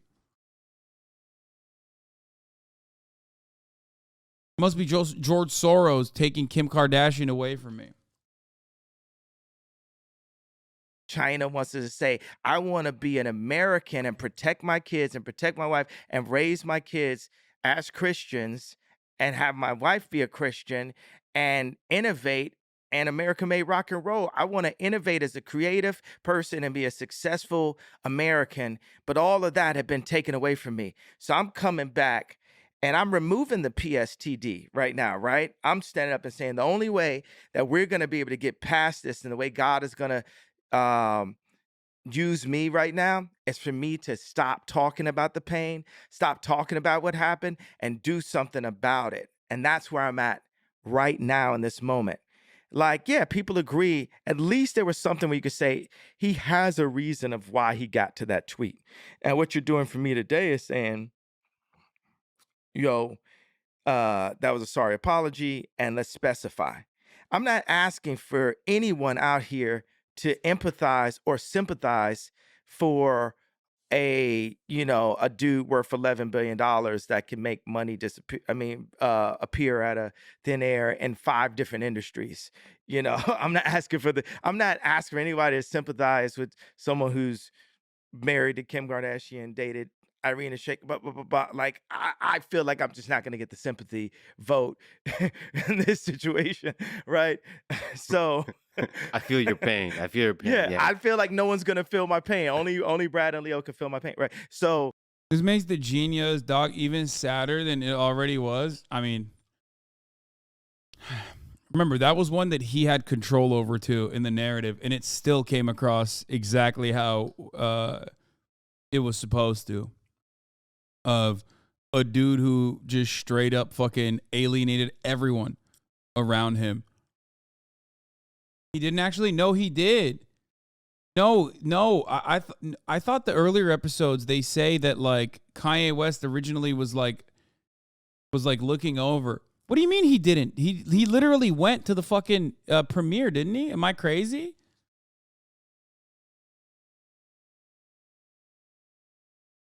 I think he hates it now, but I'm pretty sure he had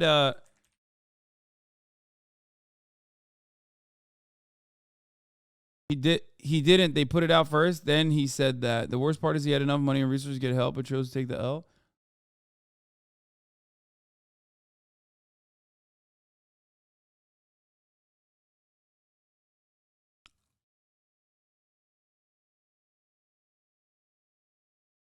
Am I making this up? What the fuck? Hold on.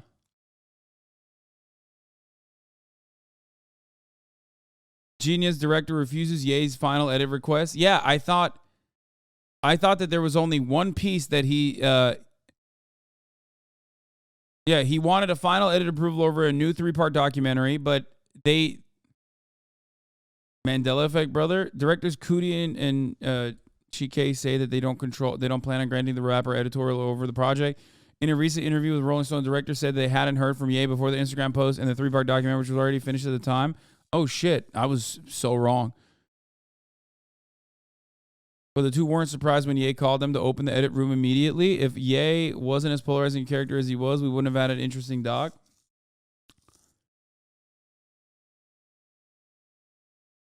One Piece, isn't that the anime you're watching? Wait, what?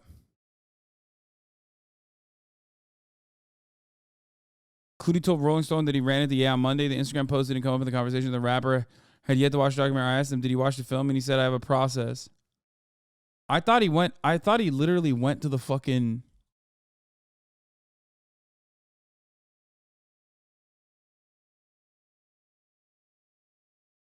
He went to the... Didn't he go to the... Didn't he go to the release?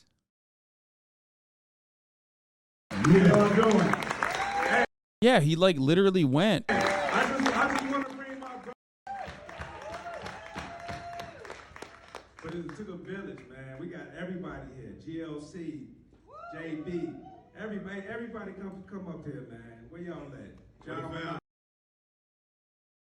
No, I'm not thinking of the premiere of the Candace Owens doc.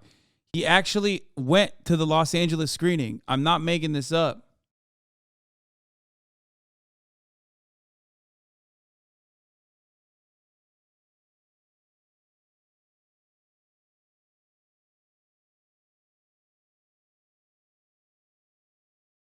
Of course, part 1 is the nicest part because part 1 is before he goes crazy. Part 3 is the part that he definitely did not appreciate, most likely. If you watched it, I watched it.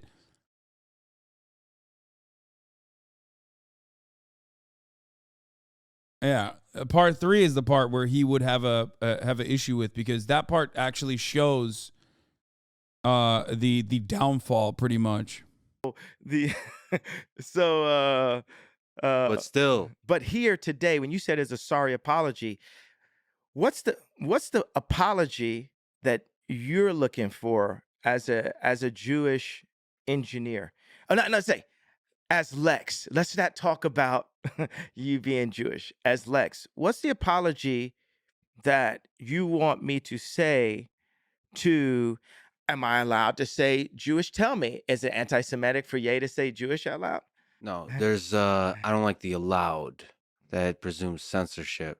I think Do you we feel choose. You have a powerful voice. Did I prove that there was censorship over the past 2 weeks? I Who proved it. censored you? Oh, Drink Champs. Who's? Oh my Sorry. Lord! Oh, like Twitter and so on. Twitter. That has less to do. Drink Champs. That hurt you. That Drink Champs. That Nora took down your conversation. No, It didn't hurt you. Man, you gotta be honest about the pain. We're still the kids we used to be. I put my hand on the stove to see if I still bleed. And nothing hurts anymore. I feel kind of free. No, do you think, I went to Japan for 2 to 3 months, right? The day I had Sunday service, my kids are supposed to be there, and my kids were nowhere to be found. And I text Kim and said, where are my kids? We get into an argument, and then I get a text from a number I don't know, and it's Pete Davidson bragging about being in bed with my wife. I mean, dude, that one was what? Oh my God. Okay. Jesus Christ. Oh, Jesus Christ. Oh, shit. Then, Just fucking with you? well, at that point, it's like they're trying to put me in jail or put a friend of mine in jail. Because then I'm going to go surround the hotel and do something which would have me not be able to be here. And instead I walked That's a great example of what I was talking about.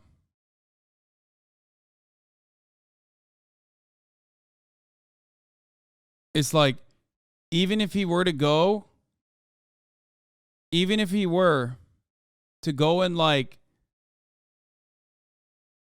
and fucking like kill Pete Davidson or something, like he's kind of implying, it's still not his fault.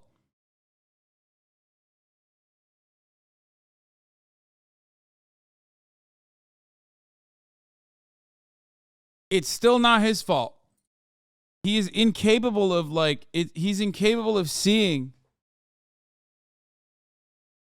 how that would be his fault.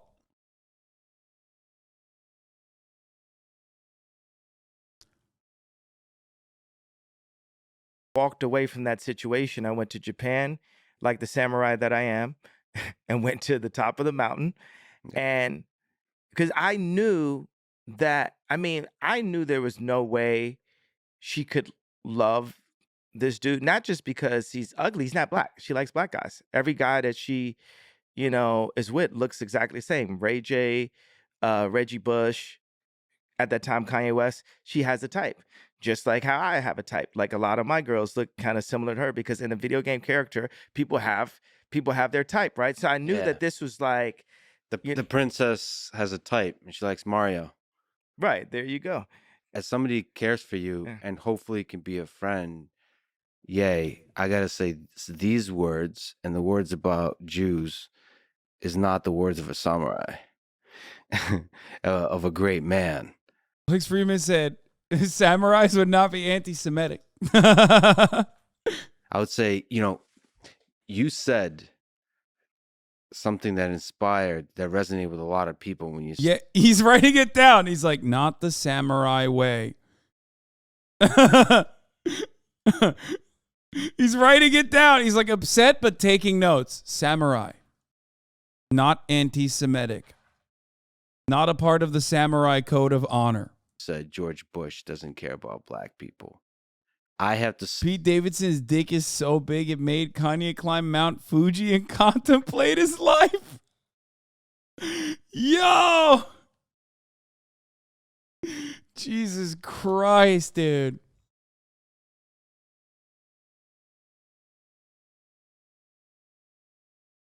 Oh, Jesus. As somebody who cares for you, that Ye, the artist formerly known as Kanye West, doesn't care about Jewish people.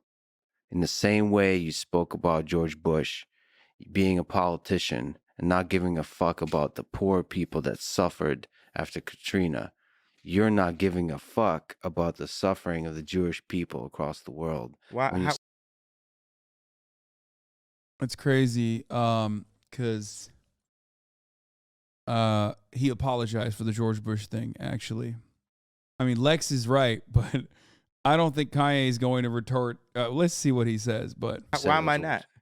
Because you're giving strength, motivation. But we already updated. I gave an apology. You said it wasn't good enough. Yeah, that's right. Now you're telling me, no, I'm not gonna. No. You don't need to kiss anyone's dick. What you're asking me to kiss. You have to say it was wrong to say. There's no Jewish media. There's no Jewish. There isn't. There's no control of the media by Jewish people. You're an engineer, brother. If you're an engineer and you're not holding to the truth, that's not engineering. Engineering is not. That's hate. That's not engineering. No, Engineering it's called, says, I'm going to build a better record label. Damn, call him out, Kanye. He said, Lex, you're a fake engineer, dude. How about you engineer some bitches, dog? Get the fuck out of here. You better engineer a different you better engineer a different retort right now. He's like, nope, not getting off this point. He's like, that's a redundancy. He's gonna hold on to the Jewish media thing forever, it seems like. Call stereotypes. And I'm going to respect stereotypes exist for a reason. Engineers don't do stereotypes. I do. Stereotypes are dumb. They allow you to channel yes and no. Hate towards the other. You know what the biggest thing is? Yeah. With a veteran that was sitting next to me at Cheesecake Factory last night, he said,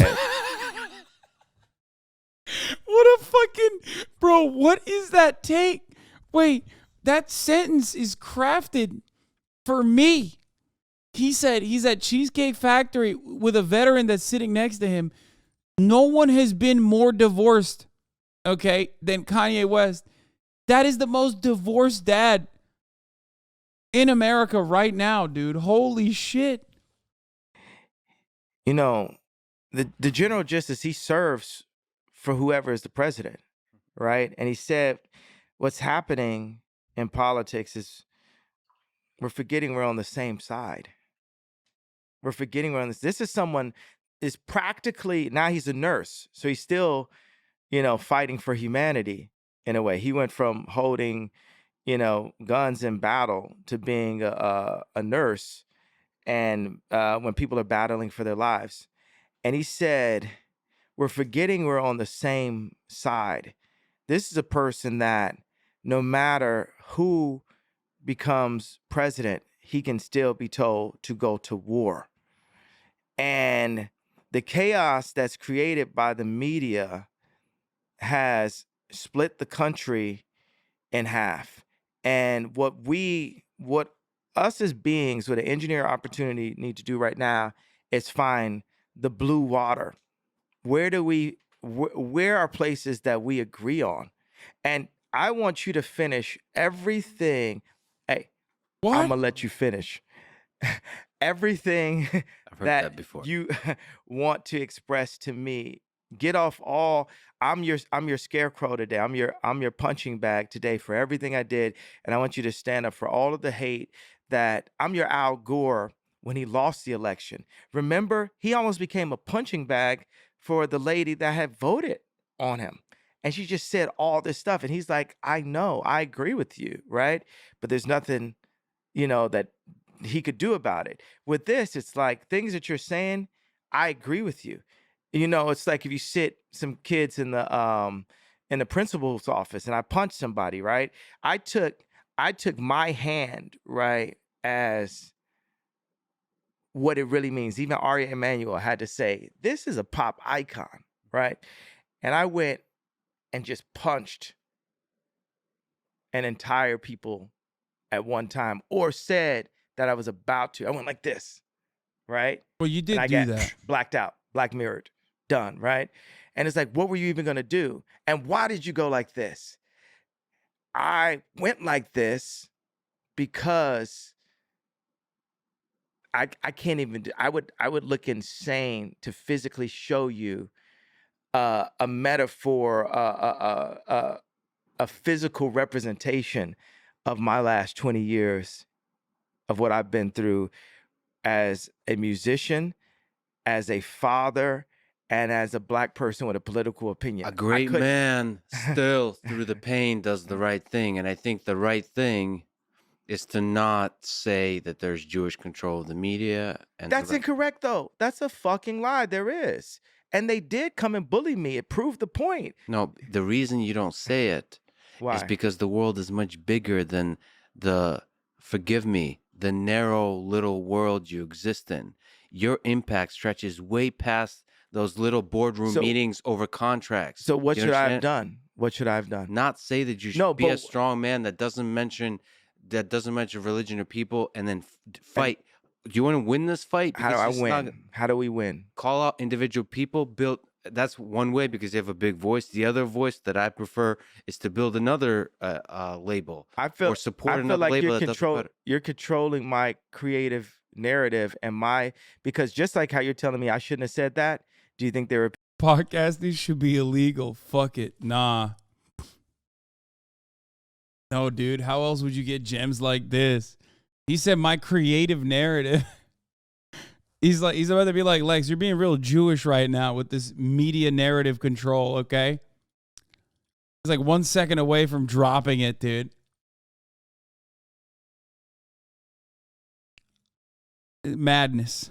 people telling me I shouldn't have wore a red hat? His creative narrative is literally just like being anti-Semitic, okay? That's insane. No, sorry, man. I got to keep up my creative narrative here. You know, you're controlling my creativity by not letting me be anti-Semitic.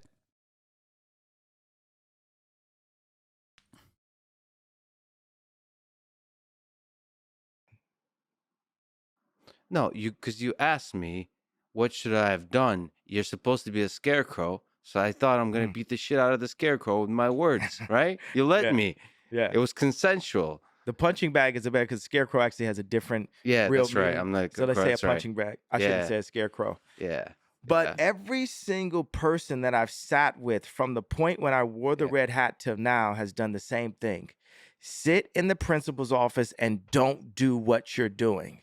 We're in the janitor's closet right now together, Yeah. and I'm not. The red hat is very different. The red hat is you have a set of beliefs. You represent half the country that has Yep, there it is. Lex, hit him with the center right, dude. Go ahead. a hope, a vision for the future of America that's very different than without any purpose whatsoever saying Jewish media, Jewish control of the media. You said there's no purpose, so you're taking away my history and my reason of what my purpose was. I'm saying No, man. The red hat is also just symbolism. It just represents bad ideas. Why can't motherfuckers that have podcasts that are tailored to the Joe Rogan audience just openly state that? With the exception of like Sam Harris, who has lived the fuck up and, certainly has very right-wing takes when it comes to like Muslims and how to deal with them and shit. I have never heard any of these dudes just be like, no, man, it's just the truth. Like, it's reactionary. It's garbage. It is against progress. It is, it's antithetical to civil liberties. That's what the Republican Party is based off of. That's what the reactionary commentary is based off of. That's what conservatism is built around.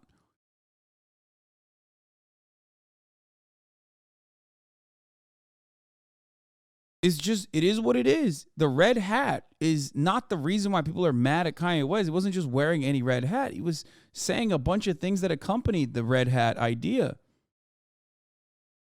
Things like slavery was a choice. Potentially even in the parts that they never released, like defending Hitler, apparently. We don't know. That's the words of at least some of the people from TMZ. You know what I mean? That's what people are mad at. People aren't just, you're not just wearing a red hat.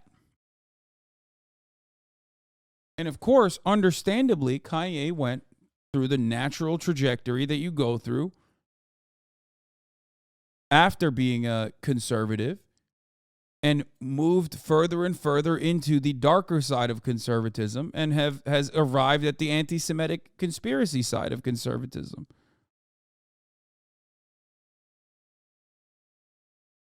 Also, it can. I'm speaking my voice, vocalizing it. Also, Yeah. it's God's plan. There's a lot of things that open up. Let me tell you something that opened up. There's a guy, like I told you, that was running STEM Player, who I've had issues with. We hadn't got paid on time, certain things, right? And he took his IQ, his know-how, his engineering know-how to, he basically was trying to Adidas me with, even though I was the bigger money in the situation. That was fun, and we funded together. And he hired these engineers, and he said, well, because of your comments, we're not going to be able to hire anybody else. And I was like, well, how many Jewish people do we have in our company? He said, I don't know. He didn't say exactly, right? I said, do we have black people? He said, yes. I said, how many? He said, 2. So we have like 60 full-time employees, like 40 half-time and part-time. And I took as a responsibility. Let's take a step back from the us being one species and say, hey, you're Jewish, I'm black, right? Why step back? For this example, for the All right. sake of this example. Cool. And I said, wow, I'm sure I can hire more than 2 black engineers. And what happens is, because there are so many businessmen that just so happen to be Jewish, that it's good business, right? Just to monopolize. That's what people are looking. Everybody wants to be Elon, right? So I disagree with that. okay, but let me finish this Sure. point. I'm gonna let you finish. A lot I'm of gonna let you finish. a lot of businessmen want to be as successful as Elon and as popular as Elon. A lot. Like, it just worded like that, which I hate the term a lot, actually. I want to be more specific, but I haven't done the math on it. Let's say some factually, for sure, there are some business people of all different walks and backgrounds that would like to be as rich and as popular as Elon Musk. So let me just take a step back from the We're One Species into the He's such a Reddit guy, dude. He's a Reddit guy who went to fucking poll, okay? Like, he's just like, Pog, Elon, Bat Chest. Everybody wants to be Elon. He sounds exactly like the motherfuckers who come in here whenever I'm criticizing Elon to be like, you're just jealous of him. I only love my bed and my mama. I'm sorry, says Jojo the Mofo. $50, dude. Stop. If you're gonna spend $50, spend it on 10 gifted subs so 10 people can avoid the top of the hour ad break. Okay? Because at the top of the hour, there's a 60-second ad break, and that ad break is coming right now. All right? Jojo the Mofo gifted 50 gifted subs. Goddamn. Allowing 50 people to no longer see the ads. Bro, if you didn't get a gifted sub, you're never getting one. Okay? But the 60-second ad break comes for you unless you subscribe for $5 or for free with a Twitch Prime by connecting your Amazon Prime account to your Twitch account. Here's the 1-minute ad break now. Kind of weak compared to your last. Okay, they're not all going to be fucking incredible, but that one was a decent segue.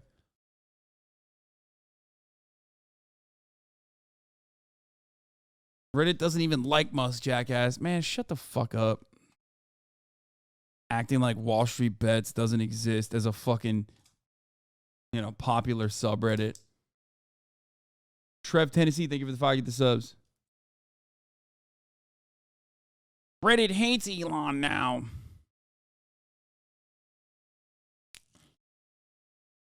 I'm going to be honest, though.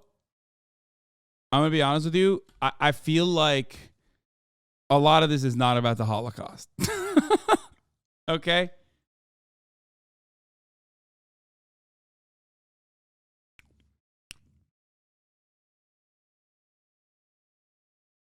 we're separated by race, gender, socioeconomic class conversation and say, as a Black owner of 2 tech platforms, hardware and software, I need Centrist to Norman, they take give it the 5 get the subs. action. Let's not call it affirmative. Let's just say I need to take action, and I need to take accountability in ensuring that Black engineers are hired, and guess what? Hired together.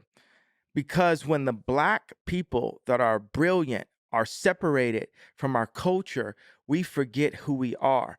And we'll get to a point where I've gotten to a point where I hate Kanye West when he says, like, I'm not saying hate Kanye West in general, but I hate it when he says, like, things that actually make sense because of, like, 98% of his commentary making no sense whatsoever.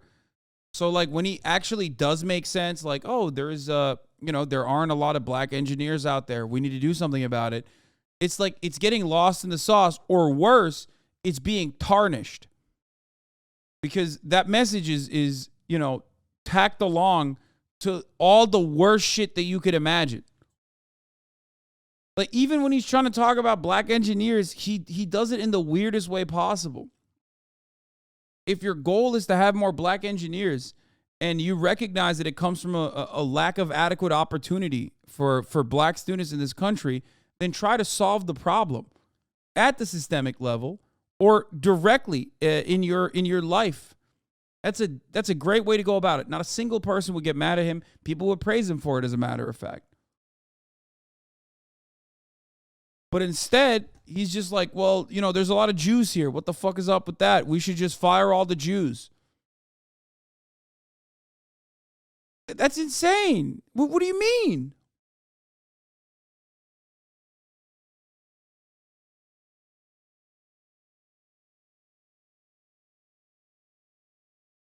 OJ say I'm not Black, I'm OJ. Because just to be on the golf course, we put on the golf shirt. But the golf shirt might not be something that our culture would have done. And now our culture in poorer communities is, oh, everybody's got Draco on them. Everybody's got a gun on them. Oh, if you run up on me on the gas station, I'm gonna kill you. Hey, you ain't got to talk to me like a man if I haven't killed at least 5 people. But you know what happens is we can kill 5 people, we could kill 10 people and still be in the media as long as we play by the rules, right? Because what will happen is any of these guys that have talked about killing people and different things, unless Trump had pardoned them, right? But let's say even if Trump had pardoned them, they could still go to someone like a Lil Boozy or Meek Mills or Puff Daddy, anybody, and say, hey, we need you to talk shit about Ye right now. And also, you're not allowed, if you do want to vote for Trump or vote outside of what this arrangement is, then we're going to put you in jail. It ain't, now we're not going to bring you down. We have this on you. You get what I'm saying? If I had ever killed someone, if I wasn't the bitch with the pink polo on, I wouldn't be able to be the vocal man that I am today. You understand what I'm saying? This is the reason why I'm happy that my gangster disciple brothers kept me from the initiations, which made me feel like a pussy my whole life, right? But now I am someone who legally can say this. Other people in my position, they legally cannot speak. They legally cannot speak, or they will go to prison. I am in a bit of a glass prison because I don't have say-so of where my children go to school. But I'm in a freedom place where I can have this conversation with you. I feel like even his take there is like rooted within like weird resentment towards black people. Like that sentiment itself is rooted within like and this is the most Kanye thing, but it of course still revolves around his own personal experiences. I was not part of the it crowd because I was not gangster enough and I felt like a nerd, I felt like a loser, but look at me now. It's all those guys that went the gangster route that don't have the power to be able to say these things that I'm saying. It's just like that in and of itself is like, you know, not recognizing that that is a consequence of systemic discrimination is anti-black. If a white person said that, you would understand it as anti-black. Same with Candace Owens.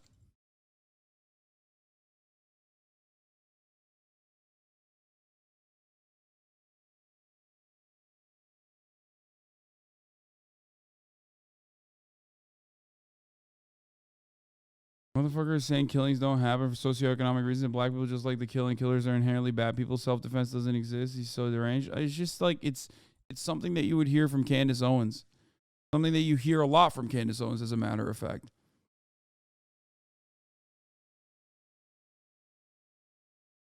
Right now. And that is, I don't like the word breakthrough. You know, that's God's hand on this situation. But you get what I'm saying about if I hadn't said the tweet, I wouldn't have had to take the accountability myself to hire black engineers into my 2 tech platforms. Yeah, and you get what I'm saying. That's a beautiful personal journey you're on. But you get what I'm saying? It's not personal, it's for my people as a whole. As a tribal it's a small person, company. It's a small company. As a tribal person, I believe that I am my people. Yeah. And the thing that businessmen have done to my people have pulled the brightest out of our tribes and siloed them and made us lose our culture and lose who they were. The only thing I wanted to say at Virgil's funeral, which I wasn't allowed to, right? I wonder It was why. a white pastor that talked the majority of the funeral. Half the funeral was pissed, right? And this pastor actually married me and Kim, right? He looks like Justin Timberlake a little bit. Wait, is that like one of those, what is it, Hillsong youth pastor types? Is that who he's talking about? He talked half the funeral. He knew Virgil was passing, did a collaboration with him before he passed, by the way, right? A clothing collaboration. I didn't know Virgil was passing, but the thing I wanted to say, I saw A$AP Rocky and I saw some other members of his gang, you know, in the audience at the funeral. And all I wanted to tell him is, Rich Wilkerson Jr., a friend of both Kim and Kanye, runs a 1,500-member young adult ministry in Florida.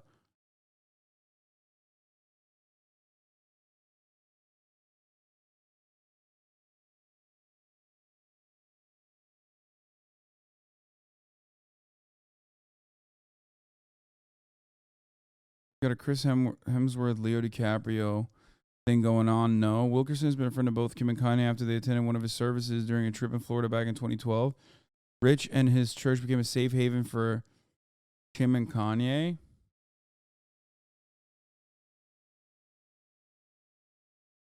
Wilkerson is associated pastor at the Trinity Church in Miami. It's non-denominational. The 30-year-old who comes from a long line of pastors also heads the Rendezvous, a young adult ministry at the church. He's all right. He's like a good-looking white dude. I don't know.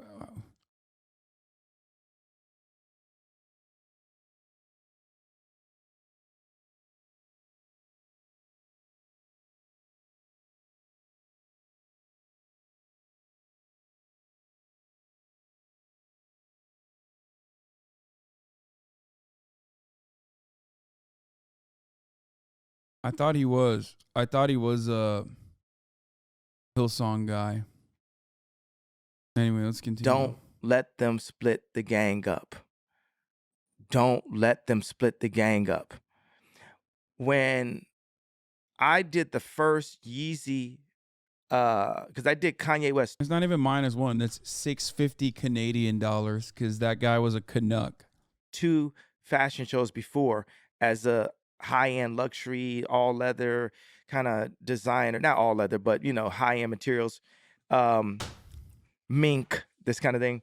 And then I came back with Yeezy with Adidas. And this fashion show was so popular that Justin Bieber had to sit in the second row, right? This thing had every name you could think of. It had Kim Kardashian, Kris Jenner, Kendall Jenner. It was Kylie's first fashion show she'd been in. And in the second fashion show, I put Kylie and Bella Hadid next to each other in the fashion show. You had Puff Daddy. At that time, Puff Daddy had beef with Drake. Drake still came to the show, and Jay-Z had to break up the fight backstage. The designers, you had Jerry Lorenzo, that's head of Fear God. You had Kim Schraub, head of Skims. You had Virgil Abloh, head of Louis Vuitton. You had Dimna, head of Balenciaga, all working for Ye, for the leader, for the philosopher, right? For the person that who put this together? Me, that's who, right? You had these people working for the king of New York, basically the boss, Ye, right? You had Bro, he popped off so hard, the fucking captions broke, dude. Jay-Z in the audience, Rihanna in the audience, Beyonce in the audience, sitting next. By the way, this is still under the Holocaust proportion of the programming. Interesting decisions were made here. To Anna Wintour in this audience. And guess who heard wind of this? One of the richest men in the world, Bernard Arnault, caught wind of this. What's going on? They're building up something, and we need to stop it. So then he met with me and politely offered me backing for my clothing line. It would be Kanye West. They would get 49%, 51%. I would get 49%. They'd have control, and they were going to give me all of the support from Louis Vuitton. So I had to go to Adidas, and I told Adidas, hey, let's indemnify the apparel.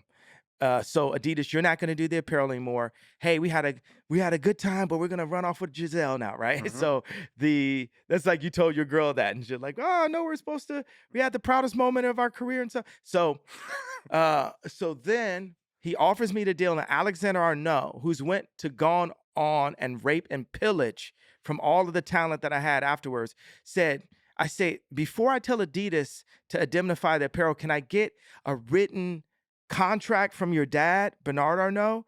And he says, my dad will never go back on his word. So you already know where this thing is going, right? Yeah. You can, spoiler alert, right? He went back on his word. So 3 months into the deal, I get Anna Wintour By the way, this is he's describing Bernard Arnault is the French dude, okay? Louis Vuitton, LVMH. And this basically is the explanation as to why he's I think why he had so much resentment for what do you call it? For Virgil Abloh too, right? Which, by the way, why doesn't he have this animosity for the French? Why doesn't he have this animosity for the Christians? I don't think he's Jewish, right? Is he? I don't think so. Like, he's talking about, yeah, wait a minute. This guy's trying to fuck him.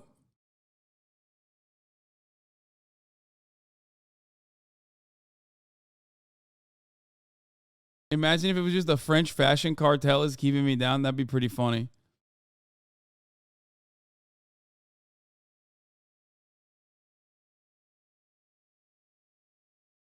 I say, who should I use for my lawyer? She picks my lawyer for me, right?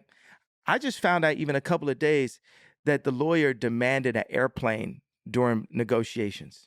Had nothing to do with me, right? They said that Bernard Arnault got freaked out, and then Alexander Arnault calls me and says the deal got dropped at the board. Oh, never mind. Bernard Arnault is Jewish, by the way, apparently. I did not know this.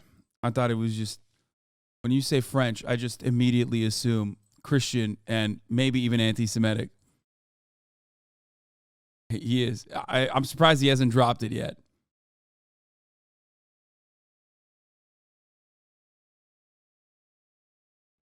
I went back and told my high maintenance wife.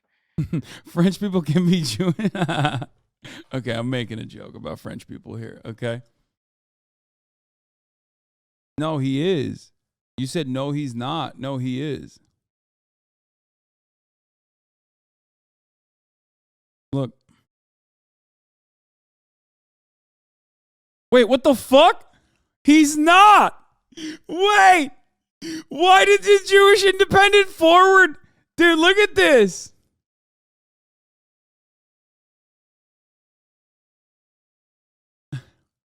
Yo!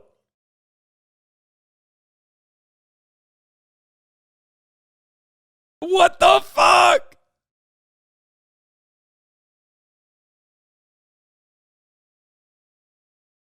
They didn't edit the title. Boom! Double. Hey, that's a double whammy. That is a double whammy.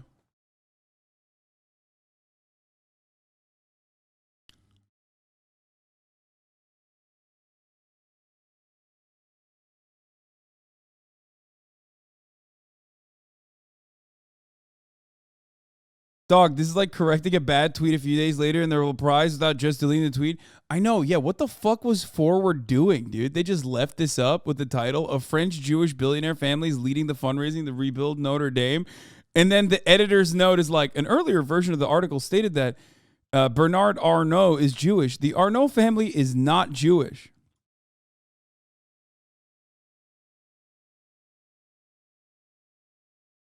Like, what are you doing? The article, throw the article away in the trash. You ruined it. Change the title. What do you mean earlier edition of the article? This is the still edition of the article, right? The title. What the fuck?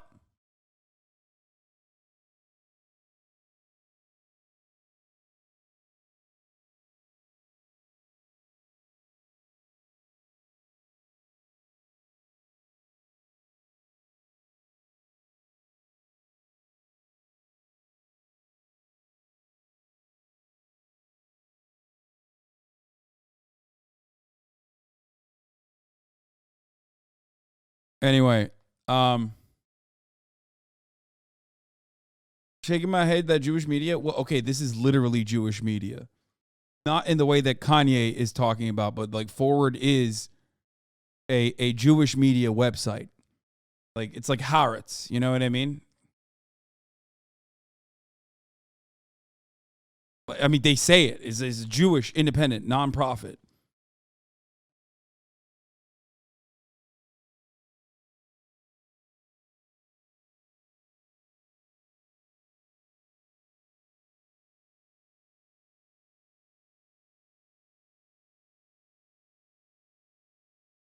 Anyway, let's continue with this. I was supposed to become this designer at Louis Vuitton, or the Louis Vuitton group was going to back the Kanye West line because that's how good I've done in fashion, babe. And now the deal. Can you explain the difference between two for a dumb like me? Yes, when Kanye West says Jewish media, he's talking about it in the Nazi way, as though all media is controlled by Jews, and there's some like weird underlying reason for that control or whatever the fuck, and like they want to destabilize society or something. Jewish media, on the other hand, like a newspaper can be like a newspaper or a media group that covers Jewish news. That's the difference. I can't believe I'm describing this, by the way. This motherfucker said is true. Clap his ass. Anytime we talk about this, some dumb Nazi has to come in and be like, it's true. Like literally the first time this idiot chatted in here. Why do you want to be known as a fucking weirdo Nazi or an idiot? Because there's only two reasons why you would say Jews own the media. Okay? One, you're a Nazi and you wanted people to know that you're a Nazi, which you could be. Or two, you're a fucking idiot. And you got duped into thinking that by Nazis. So which one is it? Are you a fucking Nazi or are you a fucking idiot that got duped into believing the Nazis? Of course, Nazis are stupid too. So why not both? Deal is dropped. Now the deal is dropped. So then I did a second collection, and we didn't have any support to be able to build the collection. Then I went and found, and third collection, we did it. We took over MSG. Fourth collection went, and the show started an hour late. Then a week later, Kim got robbed. Then I told Scooter Braun, my manager at that time, I say, I'm looking, I need to go to Japan. I'm tired. He says, no, you need to make more money. I do 4 more shows on a second leg of the tour, and I suffer from exhaustion and go to the hospital, and then get diagnosed with a disorder. This is the first time I ever suffered from exhaustion. Good point to remember in our mostly white chat. Yeah. There's also the sad reality that at a point Kanye becomes a vector for anti-black male sentiment. He becomes emblematic of a black male problem instead of a conservative problem, and I can't even comfortably be critical on my platform because I wonder if I'm contributing to that. Yeah, he is right about that. Obviously, I think I've done a fairly decent job of routinely parsing through this otherwise complex subject matter by regularly pointing to the fact that the problem is conservatism. I have a lot of experience talking about this from all of my coverage on the war on terror and how it's not an Islam problem, it's a conservatism problem. So I think I'm trying to do that as well in this circumstance too, even though, of course, people have a tendency to decide that certain marginalized groups are monoliths, especially if it corresponds to like their preconceived biases on that particular marginalized group. But with Kanye, he's also like very openly anti-black too, unless he is like defending his statements. You know what I mean?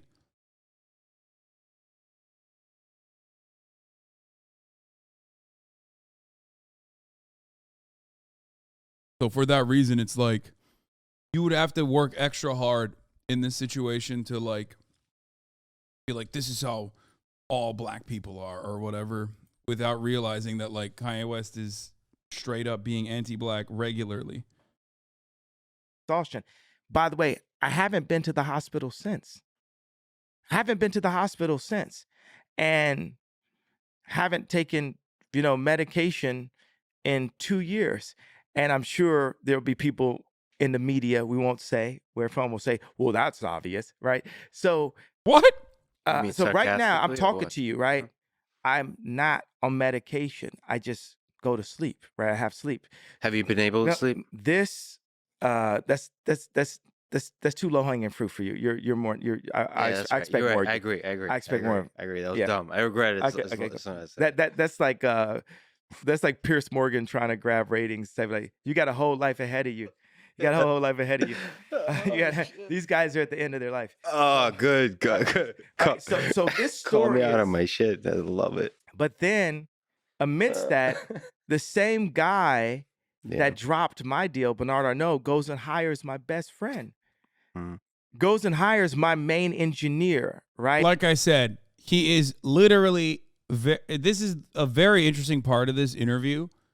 If you are familiar with the Kanye West lore, or if you were like a fan, maybe you're still kind of a fan or whatever, this part of the lore is profoundly important into understanding Kanye West's genuine resentment towards not only Louis Vuitton, but also Virgil Abloh. He's literally saying, Bernard Arnault came to me to buy my shit and then stole my engineer, Virgil Abloh, instead of me. Instead of working with me, he actually worked with Virgil, and that fucked me up. Right? It would have been like them hiring, Elon from Peter before they figured out Paul, before they figured out PayPal. But Paul even sounds like Pal sounds like Paul. I just say it because I'm a Christian. I thought it was cool. Yeah. But it would have been like, what if someone could have went in and took Elon away from Peter before they paid Paul? Because they pay PayPal. Paul. Yeah, before they paid Paul. It's just too close. Yeah, too close. It just sounds so fresh. The fact that it's so close, right? And that's what happened, right? They broke the gang up. Yeah. And I'm telling ad-libs were never his strong suit. Bars, I guess. Telling you right now, that hadn't happened. Virgil's alive. I'm still married. You know what I'm saying? I can't believe in this mania, it's just like, I want to be like, stick to your day job, but also at the same time, you're kind of fucking up your day job right now. Like what the fuck's going on, dude?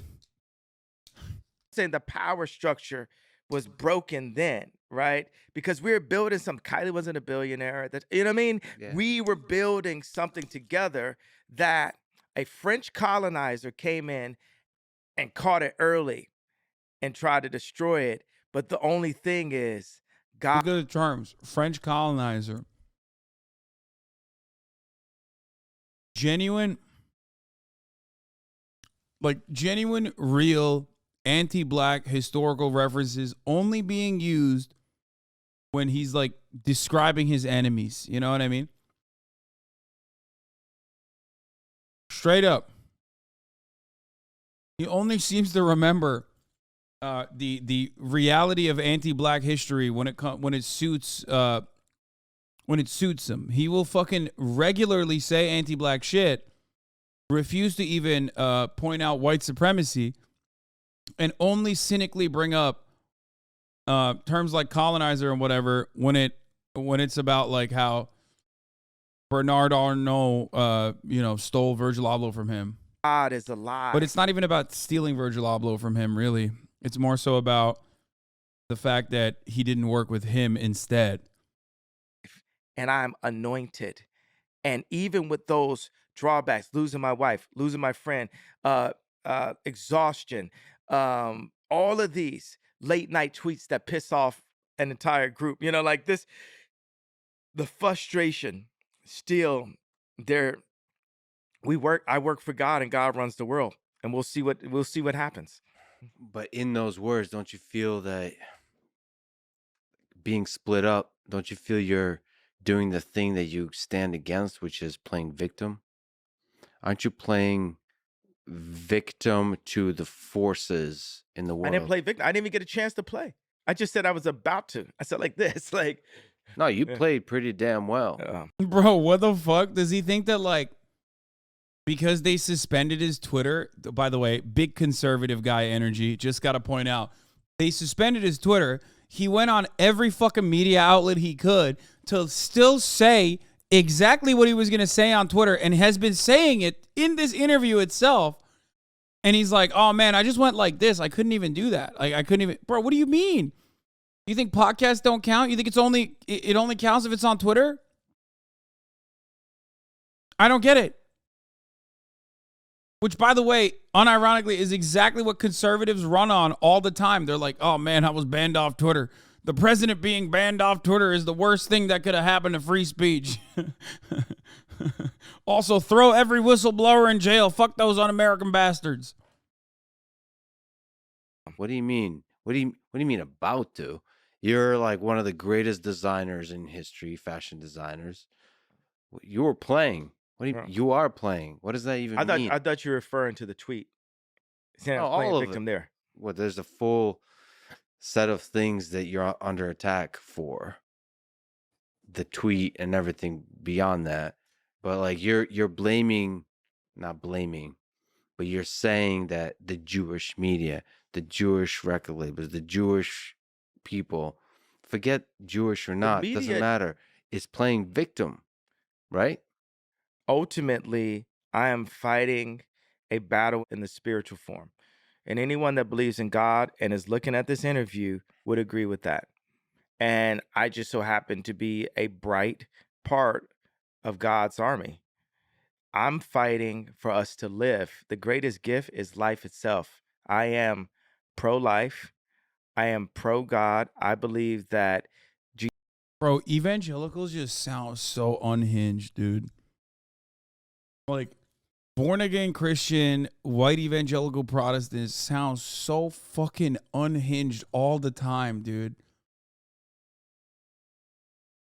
It's crazy how normalized that kind of fucking sentiment is because of how much power they hold within like the Republican Party as like a viable, very active voting bloc.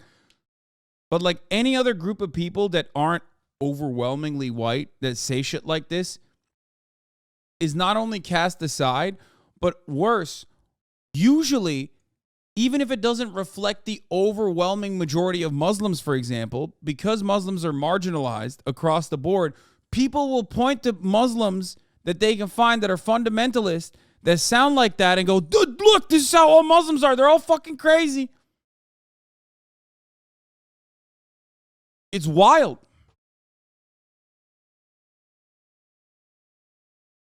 It's wild. Jesus Christ is our Lord and Savior. Honestly, you believe what you're saying? Yes. I don't think he's evangelical anymore. No, he has like his own new thing, okay? It's like evangelical, but also has like black Israelite takes baked into it. Oh, it broke. Here, come say what up. Come show the people what you got going on your face and shit. I have a guest here, chat.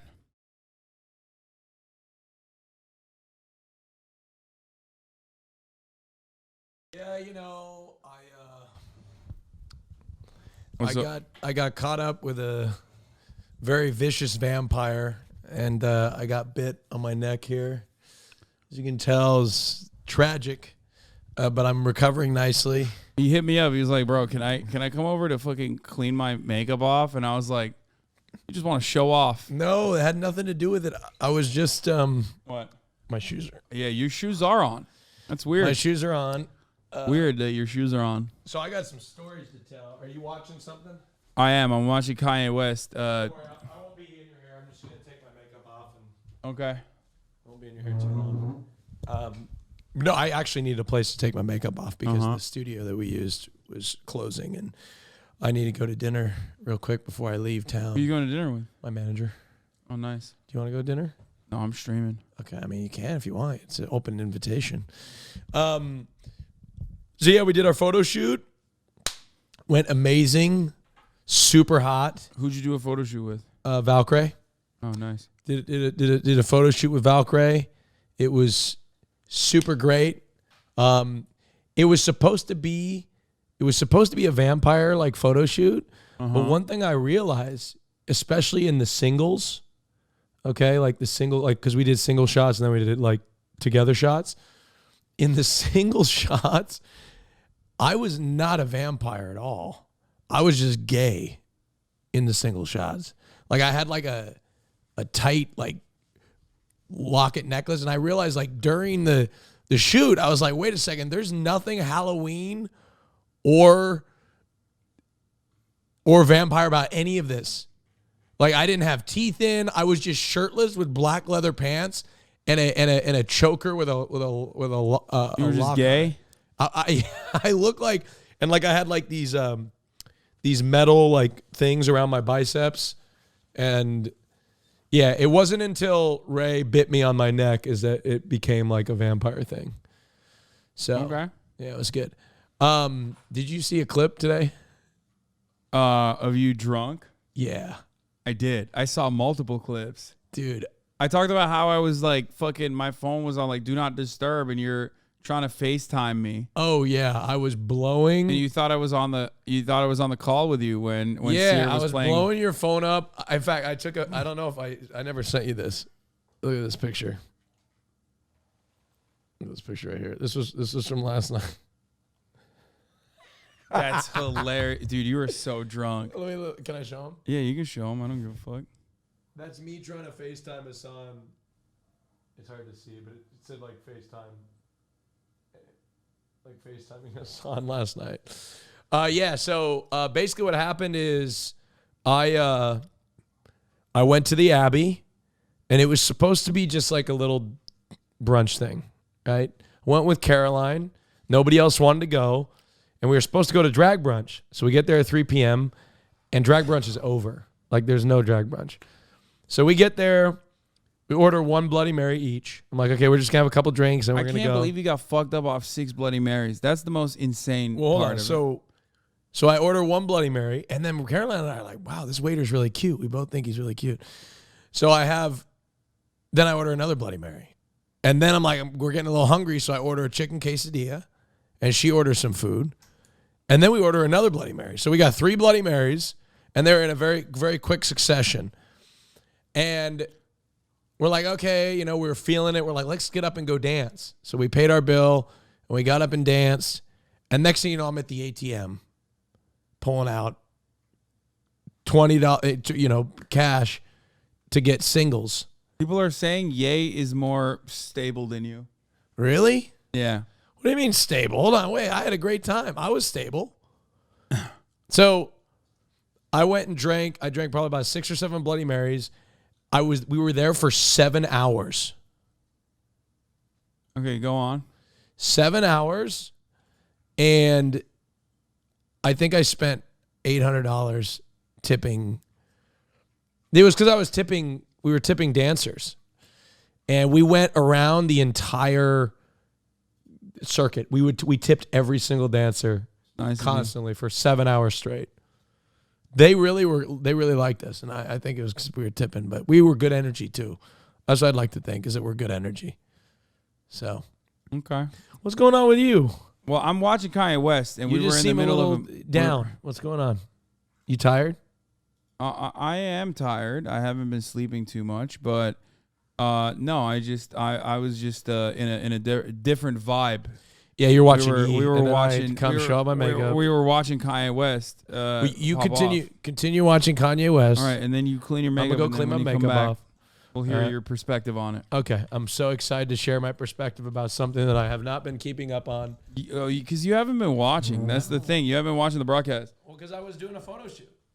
No, I'm saying like back in the day you used to, but you don't anymore. I've got a job now. Yeah, you're. I'm working now. I'm Yeah, working hard. what you got a job taking slutty photos? Is that what your job? You just spat. Oh my god! This motherfucker comes in here and destroys everything. All right, go. All right, we're back to the interview now, chat. Savior and died for our sins. What do you feel about another attack, another painful thing? I imagine super painful is Balenciaga pulling.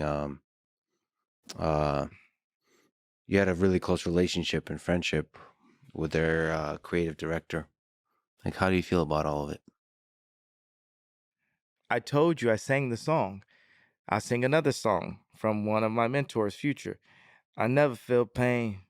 I done felt too much pain. Like, there was a day where I was headed to Nashville to meet with George Farmer, who is the CEO of Parla, the day when we made the announcement. At that same day, Balenciaga was taking my imagery off of their site, and the Drink Champs was being taken down. I respect Muslims, but I don't like people disrespecting Christians when you have no idea what we have been going through. And the true Muslim really believe Christianity. They just can't because they are truly enslaved. Do not ban this one. This one is unhinged, mods. I want to see. I want updates from that one. Okay. No. I want updates from that one. That one seems. That's a good pet. We keep those. Sorry, let's keep going. And I said, this is the happiest day of my life. I love cutting the grass low. People wasn't really with you. They was part-time. People switch up when it's wartime. I'd rather have people who are really with me and not people who are just trying to use me. Listen, as a friend, Bro, people need to like fucking literally like pull him aside and be like, dude, like you think you're in war, sure you are, but you're launching at like the wrong enemy. Okay? You're launching, you're engaging in war with like an entire group of people for no fucking reason. Okay? There are such things as like unjustifiable wars, okay? When you're so unhinged you don't get banned, damn, I hope I never reach that level of brain rot. No, it's the best, dude. friend, Only if it's unique. somebody cares for you. You have to be really careful by the people, by all people, always. The people that are going to be try to be close to you now, you don't know if you can trust them any Even more than. With the Balenciaga, I have more to say about it though. Yeah. Please. Let's do this. Yeah. Dimna will still work for Ye someday. And this is just speeding the process up. Have you talked? Can you share if you've talked? Yes, I talked to Dimna. This is like we're kindred spirits. None of this can keep us away from each other. I brought Dimna to Gap to be able to bring the best product in the world. At that time, I wanted to go under $100. Now I'm like, okay, we're gonna go $20 a product. I brought Dimna in to engineer. That's why I said engineered by Balenciaga, Yeezy Gap engineered by Balenciaga, to engineer the best product for the people that they say are at the bottom of the Maslow hierarchy of need chart. Or they're at the bottom of the pyramid, right? So Gap didn't want that. Balenciaga didn't want that. Our agendas were not aligned. I was brought in to the Gap for political reasons and influence, like a Virgil, like a George Floyd. When popular celebrities are brought into Fortune 500 companies, it's not to raise the stock, it's to strengthen the position and influence. And it's Bro, like George Floyd. Okay. Don't mention George Floyd in that situation. Just mention yourself, mention Virgil Abloh, and then say companies want to sell and cater to black people, and capitalist corporations will use famous, iconic black celebrities for that. And then you have a decent point.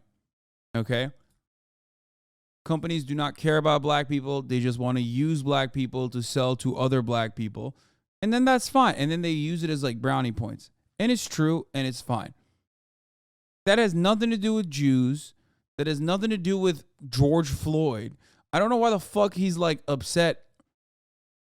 Okay, let's just keep going. definitely not to be out here letting a nigga think he's Steve Jobs. Yeah, there's people like that. But you, as a great man, a visionary, your job is to understand that game and be one step ahead. Well, that's why I'm telling them. That relationship, some relationships only last for a summer. Yeah. Some last for a year. The relationship ran its course.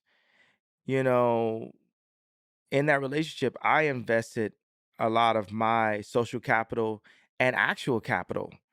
I spent somewhere between $5 to $10 million personally on Balenciaga.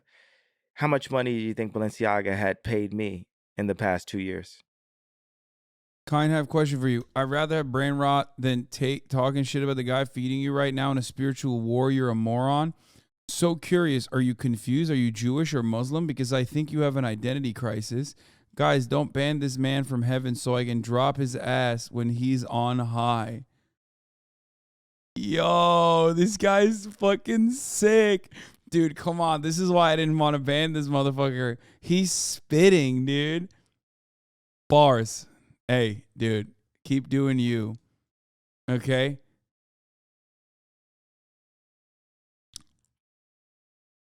God, I love this shit. It's so patronizing too, like the way that evangelicals treat others is so like, I'm here for your salvation, even if you don't want it for yourself. It's like, bro, you're literally like you sound crazy. I know you think that probably solidifies your position more because you're like, everyone's crazy. Only I'm the fucking non-sinner here. But goddamn, dude.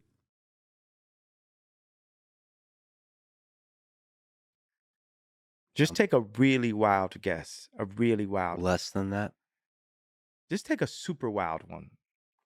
Just go to the furthest extent of your imagination. 1.2 million. Lower.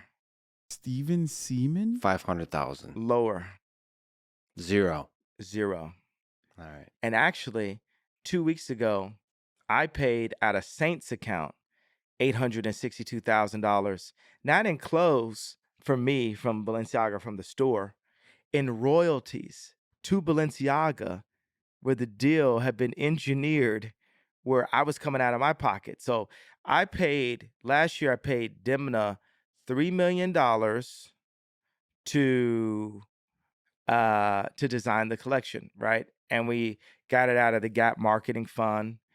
And he was going to deliver 160 SKUs or 120 SKUs. 100 SKUs are separate items of clothing, styles of clothing. So he ended up delivering about 60. I feel like we're on the people's court because we actually are, right? We're in the court of public opinion. So he delivered about 60. There were all kinds of people that were working. Part of the reason why I had to get Dimna, like I didn't want to have to. I wanted to compete with him. I didn't want to have to like get him. You know, when I made Stronger, I did it to compete with Timbaland and Justin Timberlake because my fiance at that time liked Justin Timberlake just a little bit too much. So, oh my God, bro. What?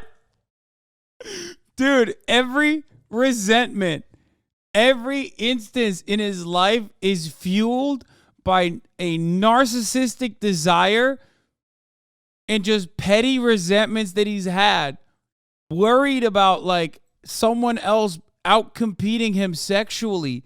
That's crazy, which is inherently the most conservative thing you can do. Being a cuck is literally at the heart of like 90% of conservative frustrations. Oh, immigrants are going to come here and they're going to outcompete us. You know what I mean? They're going to be dancing and our wives are going to want to fuck them. I don't want that. It's that. He is so cuck-pilled, dude. It's crazy.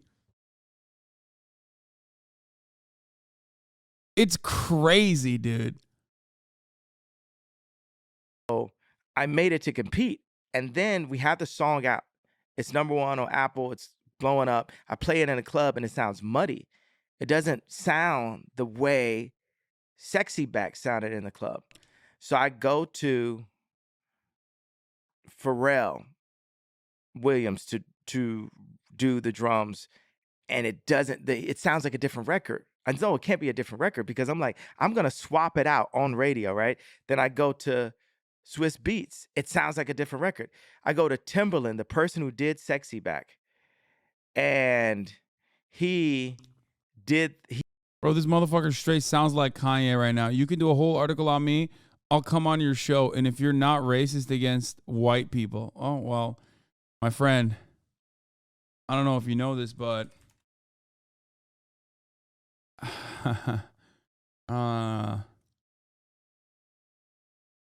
Yeah, that's gonna be awkward, dude.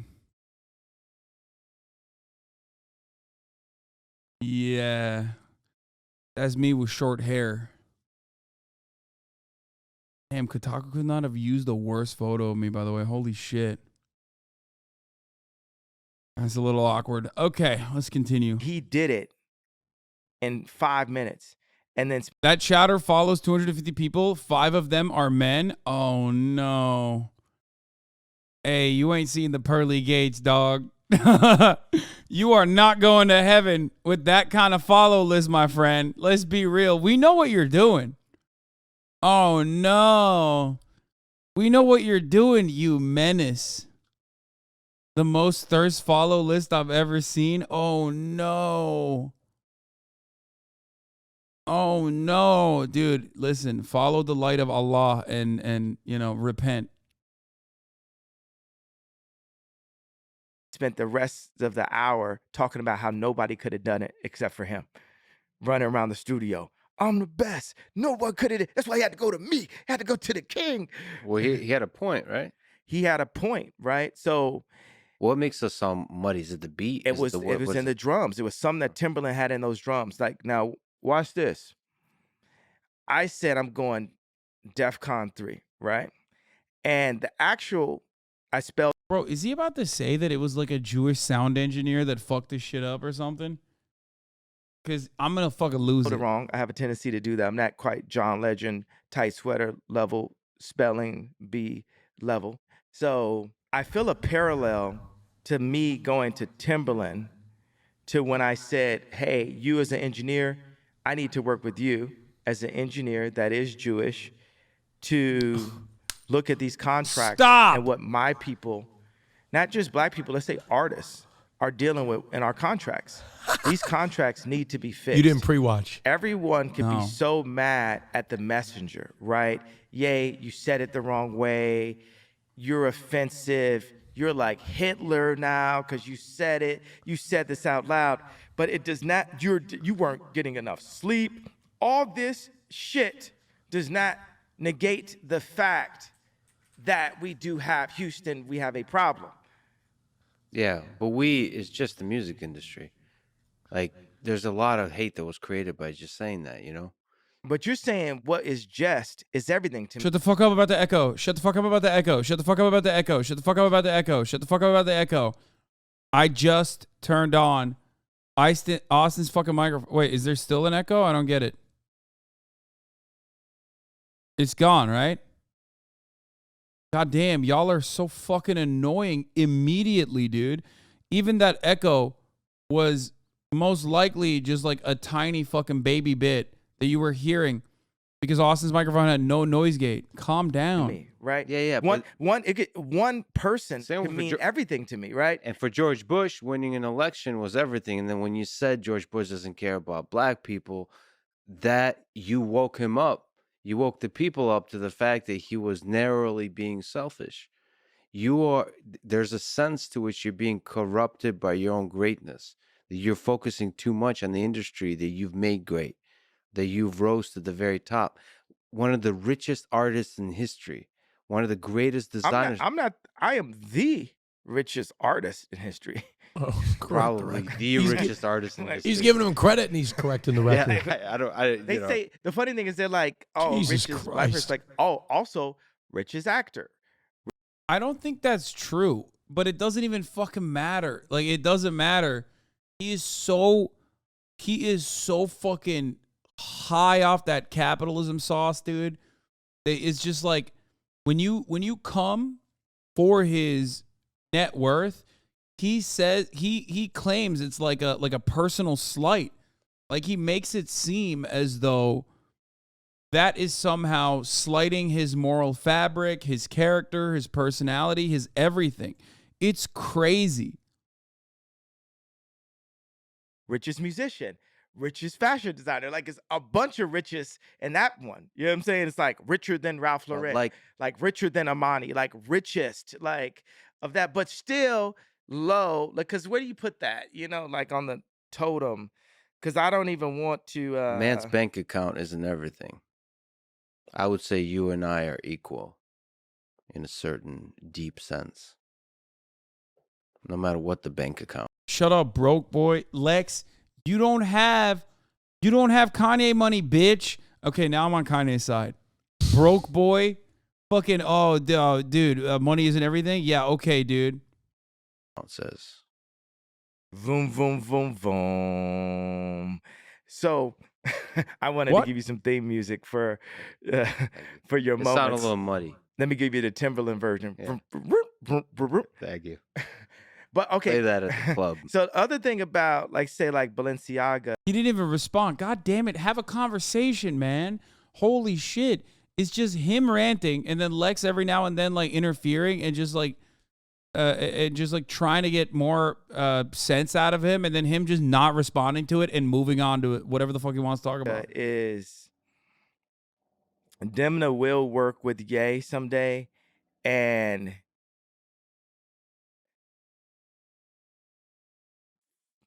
for Cedric and for Francois Pinault, and Salma is a beautiful human being. What?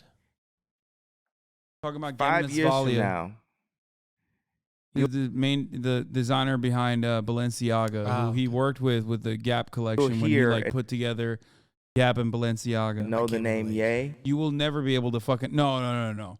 He doesn't give any sort of. He doesn't actually give any backstory. He doesn't actually give context or backstory to anything. Talking. He just says shit. I just know a lot about the background, which is why I'm trying to like describe it. You do need a lore master. He's just deranged. He's just fucking going on random tangents. How do you even end up on this podcast? Things that we did. I do think that he ended up on this podcast possibly because of Elon. But you can invite him on Fear Hand. I would love to. Balenciaga's not going to make it onto your questions. Would you, as a gambling man, would you bet on that? I would bet on that. I can see it in your eyes. Let me ask you. So it was sad. It was actually a sad day for me, not for me, but more for Balenciaga. I just when I heard that, I was just like, oh, shame. Let me ask you a silly question, just about Demna. I read something that you two talked about, like buttons, for a few hours. That might. Yeah, most normal Kanye dick riding. Look, he made graduation. How is it hard to defend him? Easiest thing of my life. Anti-Semitism is bad. Graduation is better than the bad in anti-Semitism. And they ratioed them too. Yeah, I mean, it was TikTok. Jesus. Not exactly the brain trust, okay? Not exactly the best ideas are going on in the comment section of a TikTok at any given moment. My gumdrop buttons? Just in that accent. Me and Dim only speak in Shrek. What's your philosophy with which you approach design? You are one of the great fashion designers of our time. How do you think about it? Do you have a philosophy?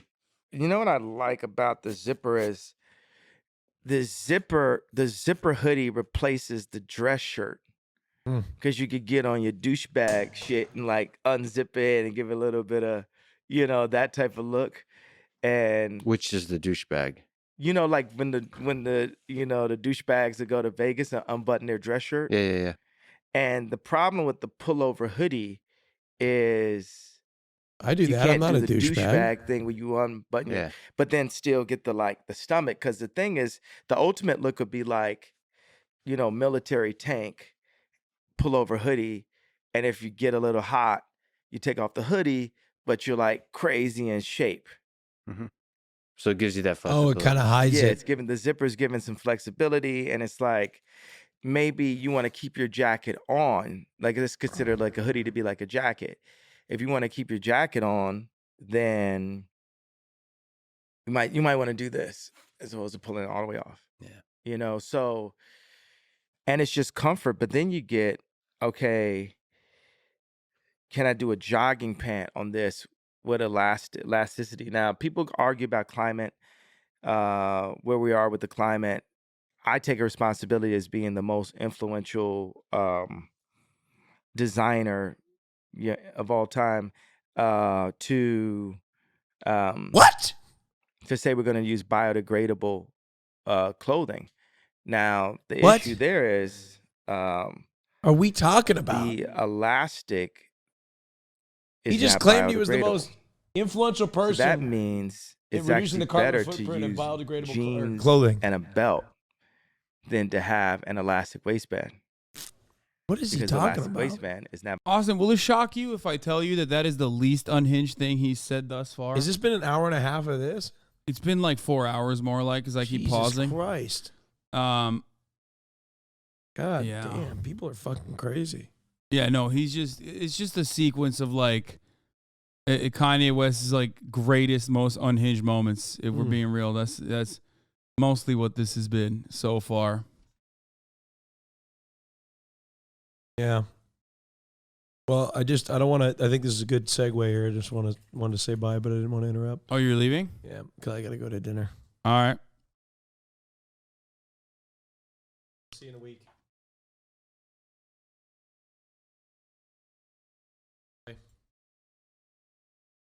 Here, I gotta open the door for you. Oh. Yeah. Biodegradable.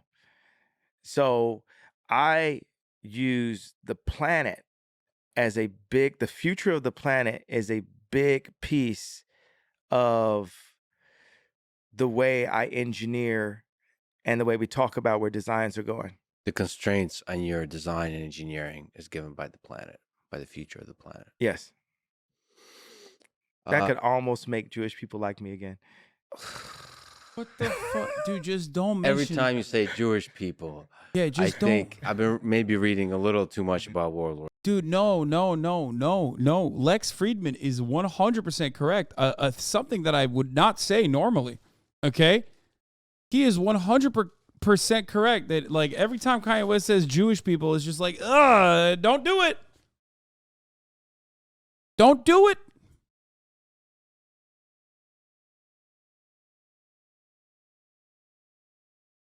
He thinks it's fucking cute to be anti-Semitic. Yeah, it's just like he already lost that. Like he can't do that. Or two, but man, I'd recommend you listen to some audiobooks or read some books on the Holocaust because like it's heavy.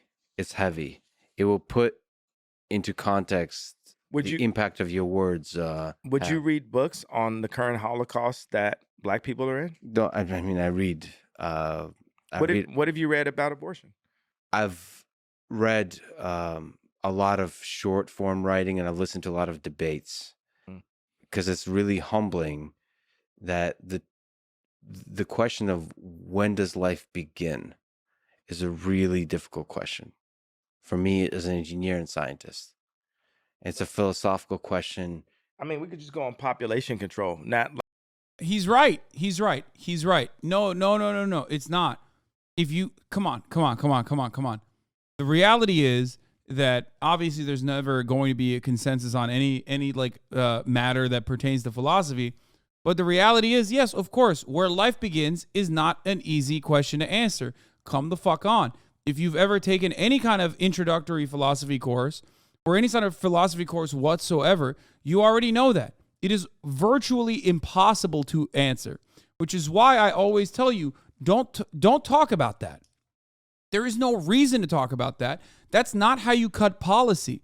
Policy is not cut on philosophical underpinnings, okay? That's not how that works. Policy is cut on the impact of real human beings' lives, okay? That's how you do it. That's the reason why I always tell you, don't fucking debate that conversation whatsoever, because it's always going to lock you into a straw man, or it's always going to lock you into an unmanageable position, okay? And that's not the reason. The reason for the abortion conversation does not hinge on that. Like, they don't even have a philosophical conversation around where life begins when abortion, like anti-abortion activists are fucking advocating for it. They already talk about life as though it is definitely beginning at conception because they claim that it's in the fucking Bible. Okay?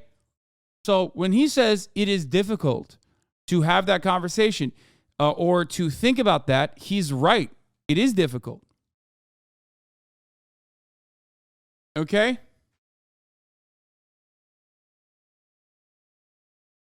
The philosophical underpinnings of where life begins might be a difficult conversation to have. It might be a complex conversation with a lot of nuance one that you will never truly arrive at an answer for. But the conversation around abortion is not about that. The conversation around abortion is about the female bodily autonomy. Okay? That's it. And that is not a difficult conversation to have. That's an easy conversation to have. Women should have autonomy over their own bodies. Okay? That's it. That's it. Okay? It's simple. A to B. Don't ever try to engage in like a quick form back and forth debate. Don't try to engage in it from a philosophical point of view, because the other side is never going to do that. They already have the philosophy down because they're landing on the Bible. Okay?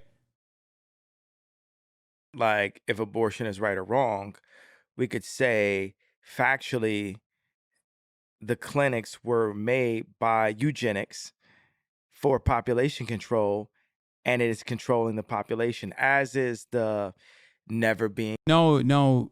Faygold is saying black women, like Faygold is saying that is what Kanye's understanding of abortion is. Calm down, guys. A 25-month subscriber did not fucking say that unironically. And they're right. They're saying that like Kanye personally believes that like black women are too stupid to have no autonomy, have no decision-making processes, and are being controlled by population control. People that want to control the population.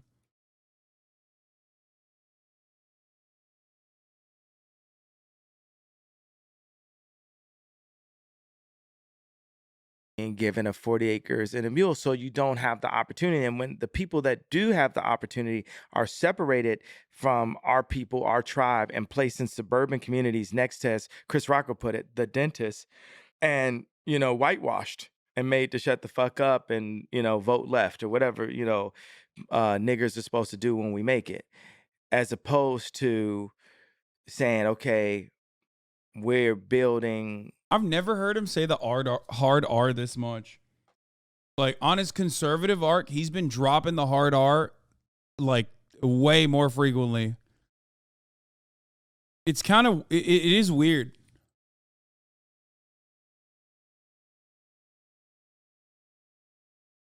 Schools, we're building up choirs, we're building up our own leagues, basketball teams, our own factories. We started the first sportswear factory in America since World War II. Why is it weird if he has a listen to say it? You mean a license to say it? I mean, of course, I'm not going to be like, oh man, he can't say it. He can say whatever the fuck he wants. But the way he's saying it, especially the way he's saying it and everything else contextually around what he is saying is anti-black. So, it makes it seem racist coming even from him, a black man. That was my point. And I think that's the point that even is echoed by a lot of people in the chat as well. Black people say it ironically all the time, man. No, I know. I'm just saying that I've never heard him say it this much.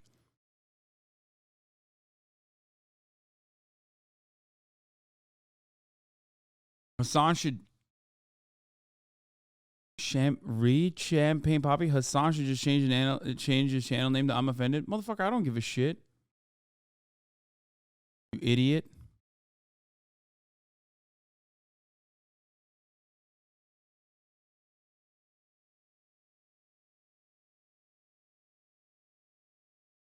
Also, you can be offended. Like, there's nothing wrong with being offended. Conservatives get offended at everything all the fucking time. Conservatives get offended at the concept of miscegenation. You know what I mean? Like, people that are in a loving relationship. Conservatives get offended at the idea of marginalized groups having civil liberties. The fuck do you mean? Oh, son, I'm offended all the time. Shut the fuck up, bitch. Yeah, if you're going to be offended all the time, at least be offended at the right things. You know what I mean? Be offended at the stupidity of people. Be offended at the top of the hour ad break. Because sometimes when the top of the hour ad break comes, you don't have a fucking $5 a month subscription. And you're just sitting there and you're waiting for it. And you're like, I know it's going to come. When is he going to do the segue?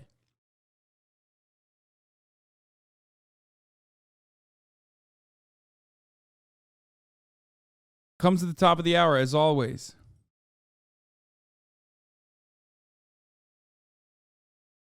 But if you don't have a fucking $5 a month subscription or a free one in the form of a Twitch Prime to use here, or you're not lucky enough to get gifted a sub from Pazanabi, thank you for the 5 gifted, and Potato Sack Ryan, thank you for the 5 gifted, allowing 10 people to no longer see the ads as well, then you're cooked. You're going to watch the ad right now. Here it is. Wardle Turtle, thank you for the 10 gifted. Was actually Tommy Cool, thank you for the 25 this gifted. factory I put in Cody. So, I'm 45 years old. We're on this journey right now. It's the other thing about this. It's like people, just in general, they love me so much. I'm like actually a hard guy to really hate for a long period of time, just because of like my huge cock. And That's what I noticed. I didn't understand why you showed it to me when we first met, but now I understand. Oh my God, Resnex, thank you for the 5. Miami Pat, thank you for the 5. Bro, he's got penis on the mind, brother.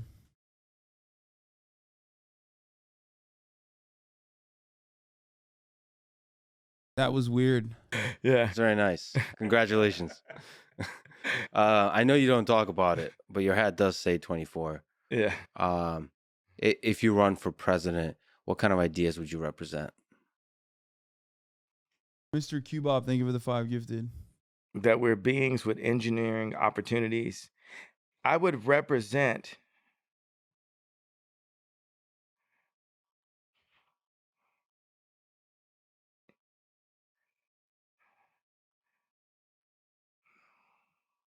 Okay.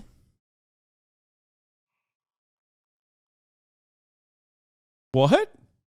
just as you served a platform here, there's something that happened on my last. He's like, fuck, how do I tie this back to Jews right now?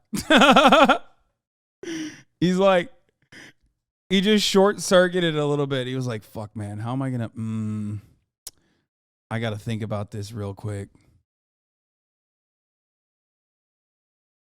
Last run that I know was brilliant. It was noisy, but it was brilliant. I had one rally, and in the rally, I just let people come up and I gave them a platform. It's our responsibility to listen to the pain and hear the pain and understand. Even Wait, I got to pause this for a second. Someone said, Kanye used the N-word with a hard R to disparage black people, not ironically. Kanye used the N-word to disparage other black people, like he's definitely not being ironic like that other chatter suggested. No, he is being ironic, but his irony is still, in that situation, if you look past the irony, he is still using that as a way to disparage black people. Yes. Like, he's using it in the ironic way for sure still. Because he's claiming, like, liberals are the real racists that say, the N-word with a hard R can't wear the MAGA hat. But the overarching statement behind that is still that, like, in order to break through that monolith, you have to be a Republican and a racist. And that resentment is still there, yes. It's the same shit Candace Owens does, by the way. Like, identical. when we're the ones that cause the pain, like with my tweet, it's my responsibility to hear you and understand why you feel like that. But it's our responsibility as a people to understand each other. To give people a voice. People need the voice. And even right now, what I'm doing or how God is using me, I'm showing where our voices are being muted. There's professors that are actually intelligent, actually have multiple degrees that have been canceled from their schools. Oh, and they don't no. have a music industry or a fan base Oh, or shoe design. Bro, he knows his audience, bro. He knows. No. He's too, bro, he has too much clarity to, like, for anyone to be like, oh man, well, maybe Kanye's like manic here. Yo, this that statement right there alone makes all the other like anti-Semitic shit way more damning. Okay, bro, he just what you think he doesn't know about the fucking the Lex Fridman podcast? You think he just like dropped that for no reason? Come on, dude. Or a smoking hot ex-wife to complain about. They've just got the truth of what they saw and what they dedicated to this country and to education that has been muted by schools that have been taken over with an agenda.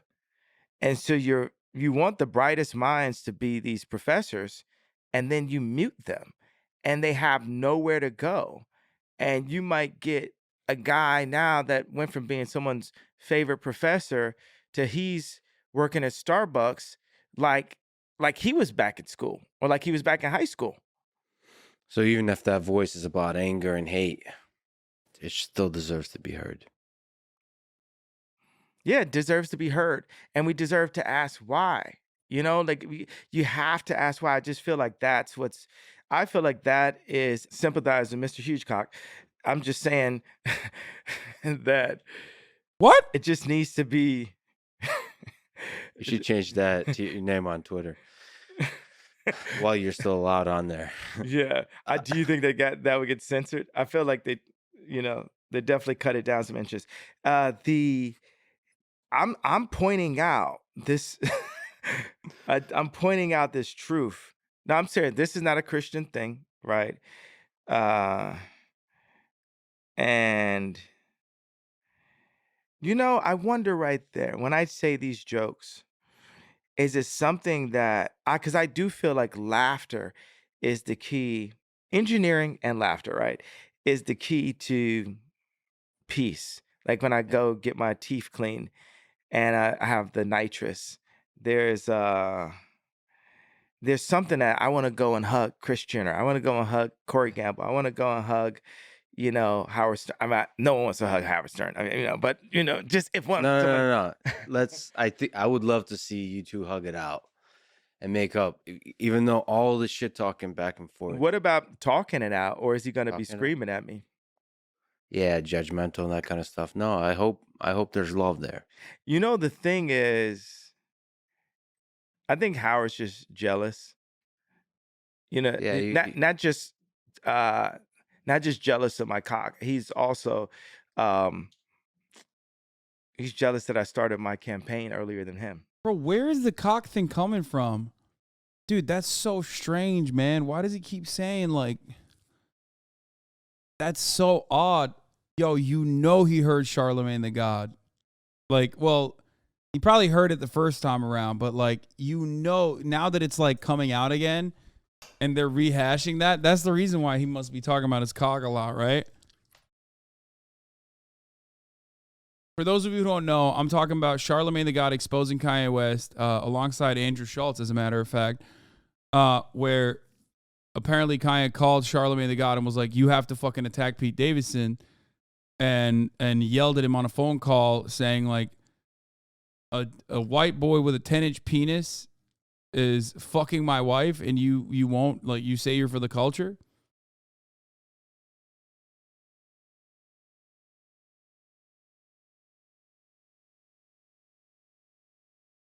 I'm going to be honest though, like, even if he has a fucking massive one, okay? Even if Kanye West has a massive penis, he has talked about Pete Davidson so much that, like, it doesn't even fucking matter at this point. Like, no one will believe him unless he just straight up shows it. You know what I mean?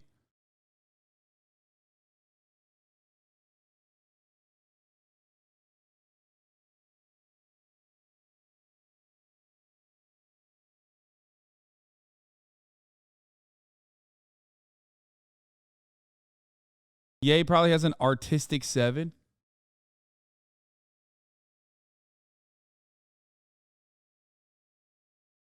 No, we know what area. No, we know how big Pete Davidson is. We don't know how big Kanye's is. That's what I was saying.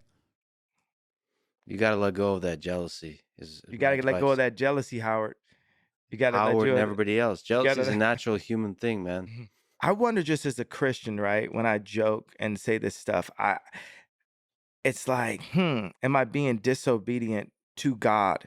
Because as a boss, right, I'll talk to um an employee, and I'll be like, why didn't you just listen? Because I've got the bigger plan, right?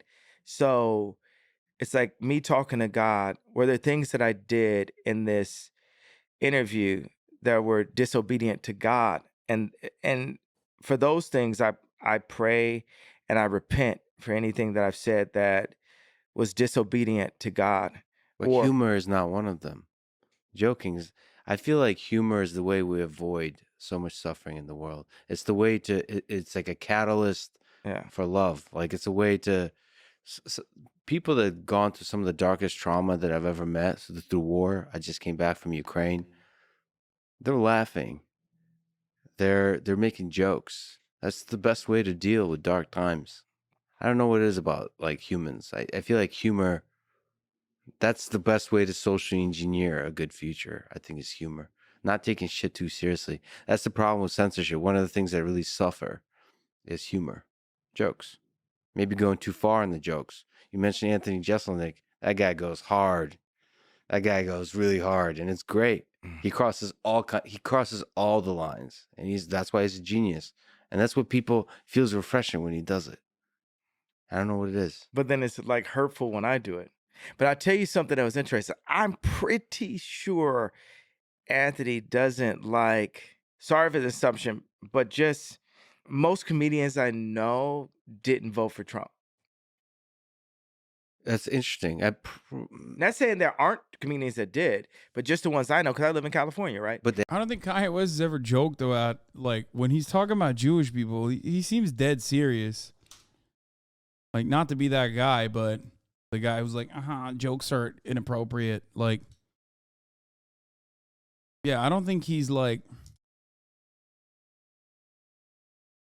I don't think he's joking at all. they have an appreciation for Trump because of the sense of humor. What is this? Normal day for Hasan. Cover the news for like 6 hours. Do a sponsor stream with Germa. Try on Halloween costumes with Valkyrie and Mion. Go to a Halloween party. Play Valorant with Kai and Your Rage until 3 a.m. Get a FaceTime call at 5 a.m. from FaZe Banks about politics. Yeah, this is literally what happened. This is unironically what happened. That was a very normal Saturday for me, leading into Sunday morning.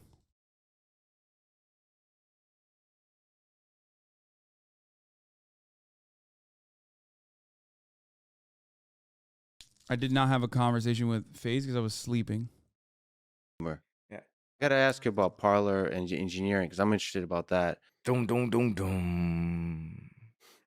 Hey man, I'm actually trying to hold it together. You're pretty offensive towards a lot, and I'm not looking to be offensive. I shit. really want to bring people together and get these I sales know, done. but the word, 100%. I see your Dude, that was like adult. Kai said he's down to play Valo again tonight. I DM'd him earlier, but he hasn't DM'd me back. Dude, that was a tone. That was a tone shift. He went older bro here. He little broed him a little bit. That's crazy. vision, If I really What? want to bring people together, and I'm not looking to be offensive. I really want. hey man, I'm actually trying to hold it together. You're pretty offensive towards a lot. That was a very serious.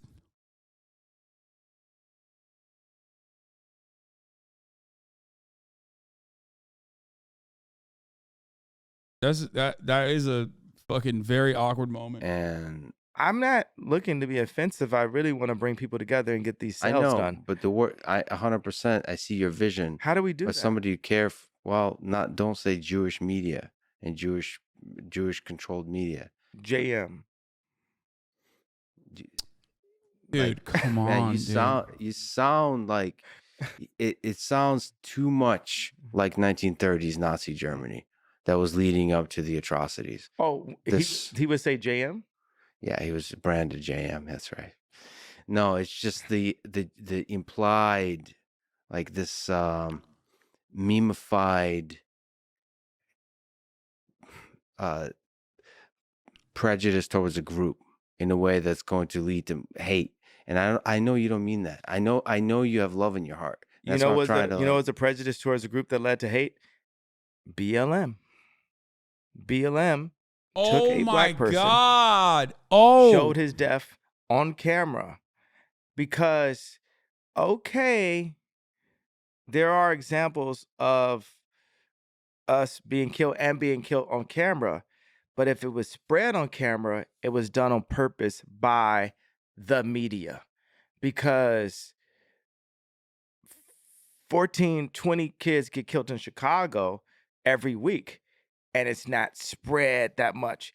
They, like you said, singled out a person, directed everything on that person, right, as the martyr, and raised the people that hadn't had any. We didn't have our 40 acres and a mule. We didn't have, like a lot of things, right? Like, it's such a weird fucking, it's such a strange new way of being anti-black. Like, while you're simultaneously talking about like black kids being killed in Chicago, but then you turn around and you're just saying like as though the George Floyd execution by the state wasn't motivated, or rather the neglect leading up to that execution is not nearly identical. The systemic roots of both of those issues is the same. It's white supremacy. You can't be a white supremacist and simultaneously bring up kids in Chicago. The people that do that on the right are doing it to deflect away from the main problem because they don't give a shit about the kids in Chicago. You're trying to do it like they do it, but then you also like legitimately will act like you do care, which I think there is like an older part of him that does care. He's not understanding that that is a weapon that they wield. It's a shield. It's a deflection. There's no follow-up.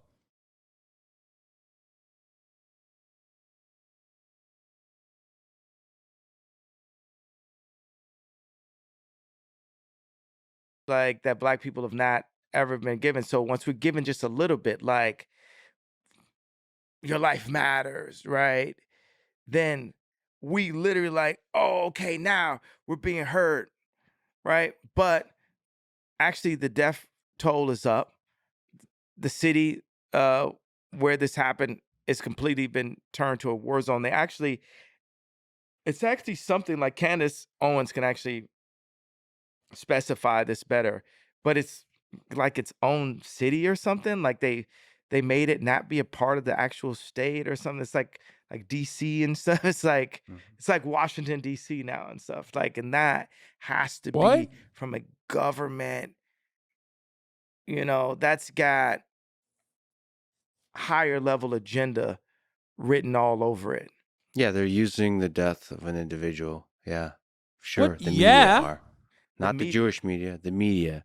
And that's the media is fucked up. That machine. Bro, that's crazy. This is a crazy conversation. Lex is like, listen, King, you can be as bigoted as you want towards black people. I love that shit. Just don't do the Jew thing, okay? The fuck? What the fuck is he even? What is he doing?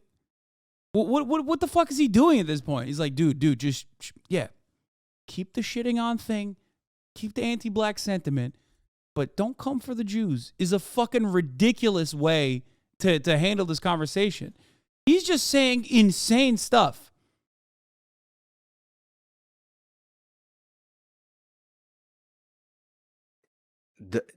Takes whatever tragedy and pushes it towards whatever narrative that gets more clicks and views and so on. Sure, and then politicians do the same. They use the media, they influence the media to tell a story. And this is a simple thing I'll put.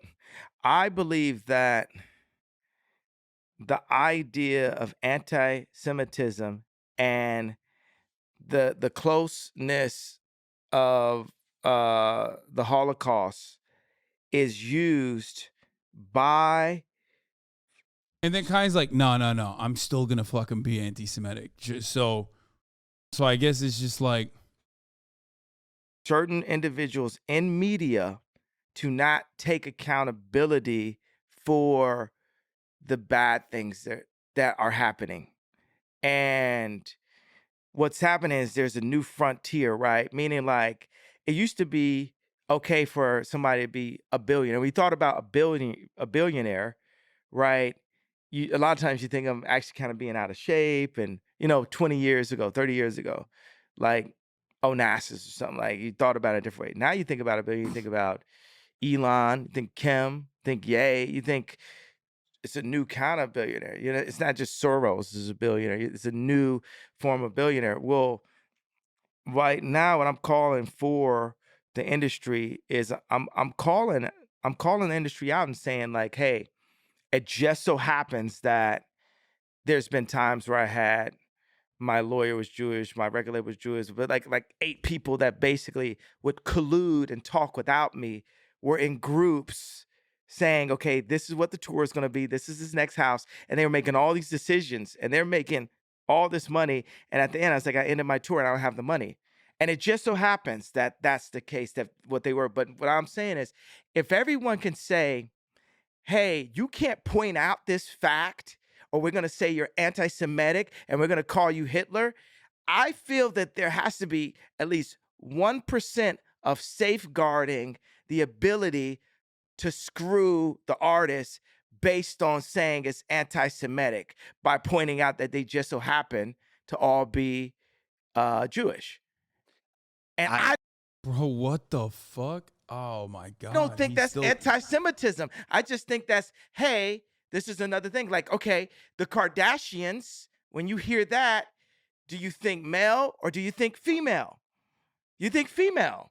You get what I'm saying? You think this is the realities. This is why rap works, right? They're going to make an anti-women thing in a second, right? And it's going to say, well, if you point out that these 6 women are having a meeting on where the Christmas party is, and none of the ball players or rappers that they have babies with have any say so that Christmas happened at Courtney's house all 8 years when I was there, and it never happened at anyone else's black family house, right?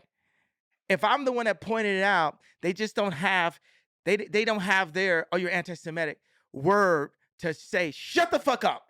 Yeah, but Because this is the way it runs, and this is the way we want to do it. if you say that women are silencing the black voice, yes, you're gonna get the same response. But especially if it historically But resonates, what about the fact that it's true?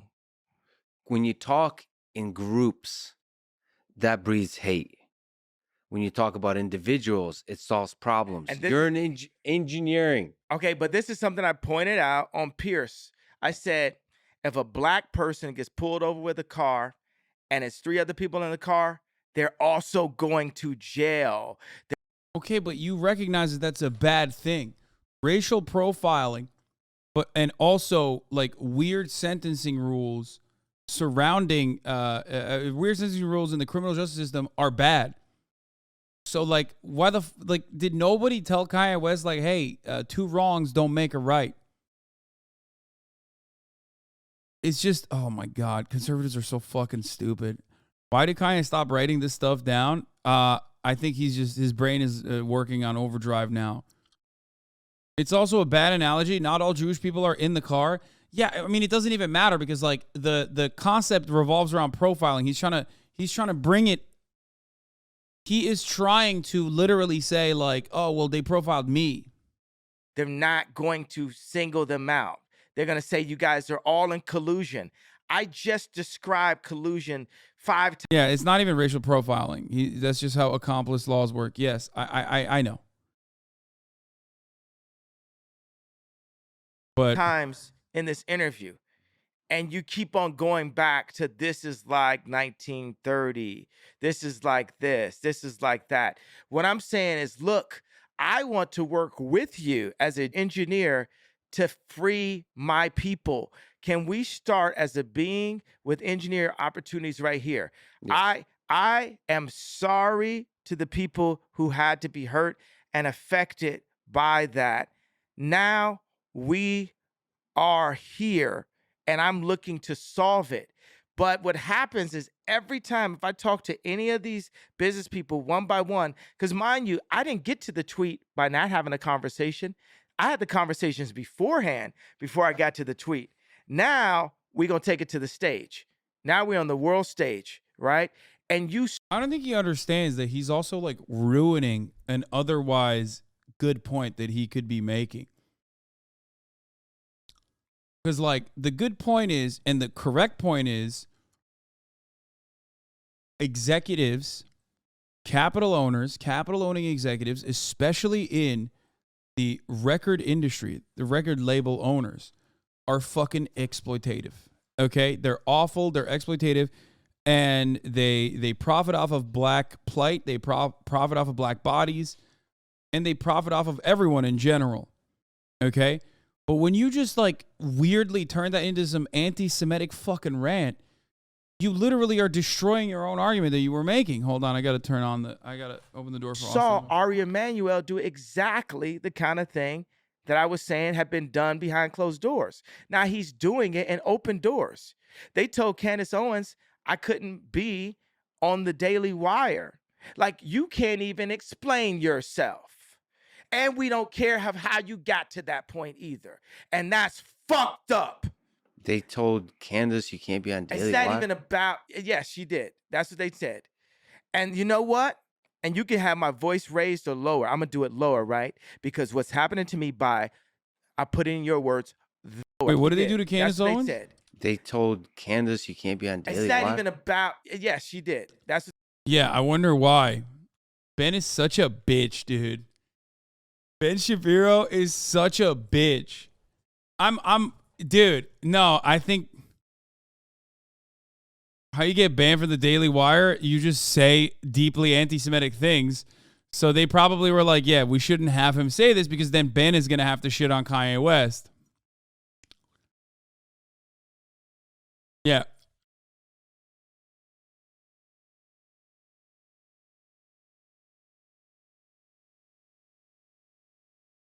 what they said.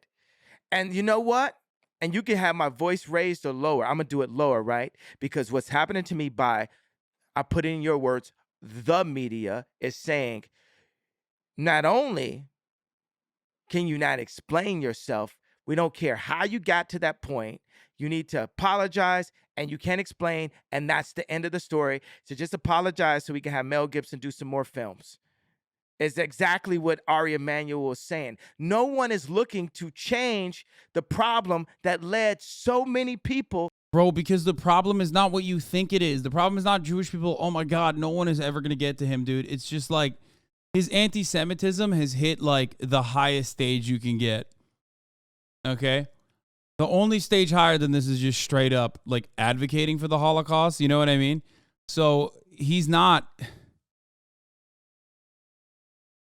He's just like, bro, he literally just compared himself to Mel Gibson, okay? That's crazy. To that same level of frustration. And I just so happen to be the one that's not going to back up on it until this changes. Because you know what? I'm sorry I had a sleepy text. I'm sorry I wrote. I'm sorry for everything. I'm sorry that I put that I was 5'12" or 5'11" on Tinder. Okay, my cock is not 14 inches. I lied. Okay, it's only 13. Yeah. So I'm sorry, right? Yeah. So the Wow, he's dropping so many facts today. So what I'm saying is, but where do we get to this? Because even you, as engineering, as intelligent as you are, you, just like everyone else that I saying was colluding, won't let us get to the point of fixing it. Yeah, but I think you're more powerful than the media. I'm not saying you need to apologize because the media. I'm saying everything we've been talking about just because I care for you and I want you to be the best possible man you can be. To me, a definition of a great man, I'm with Martin Luther King on this. You don't talk about Jews or black people. You talk about engineering. You talk about humanity. You solve problems. You identify the problems in the world, and you don't come from a place of resentment. This group did this. Fuck all that. That is in the past. You just build solutions.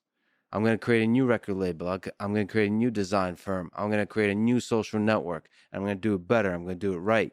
I'm going to do it right by the people that I know don't have a voice. I'm going to give them a voice and talk about that. Is it okay to call out collusion? Do people collude in your business under you? Like the engineers, they come together and like say they collude against the bosses, right? You know why Bernard Arnault offered the deal and took it away from me?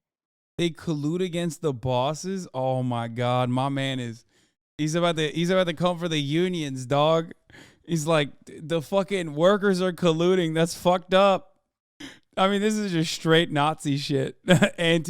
Anti-union resentment, juice control, the media. I mean, he's hitting all the high notes, dude. Collusion. Because I was too powerful with the collective that I had right there. He had to stop that at all costs.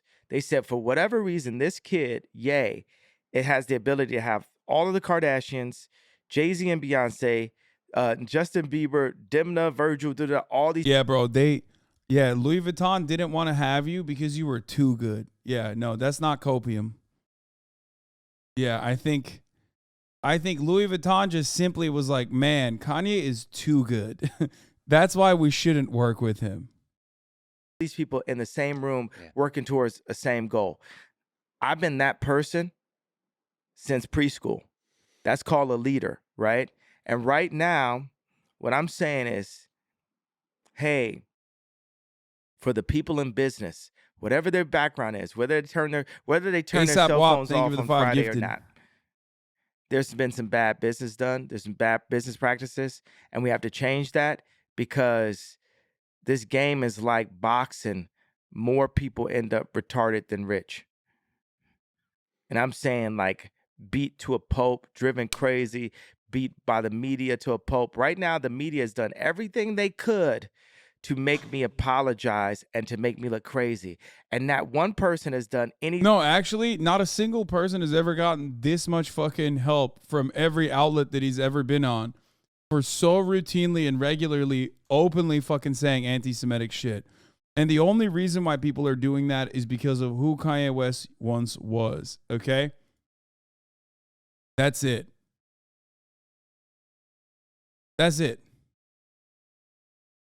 It is mind-boggling that he has gotten this many breaks and people are still trying to save him. Every time they have a conversation with Kanye West, it comes across like they're just telling him, like, listen, don't say this instead. Come on, Kanye, why don't you say this instead? And I don't mean like Kanye would be correct, like the way I'm describing it, where I say Kanye would be correct if he said the problem was capitalism and not anti-Semitism. They try to overlook his anti-Semitism.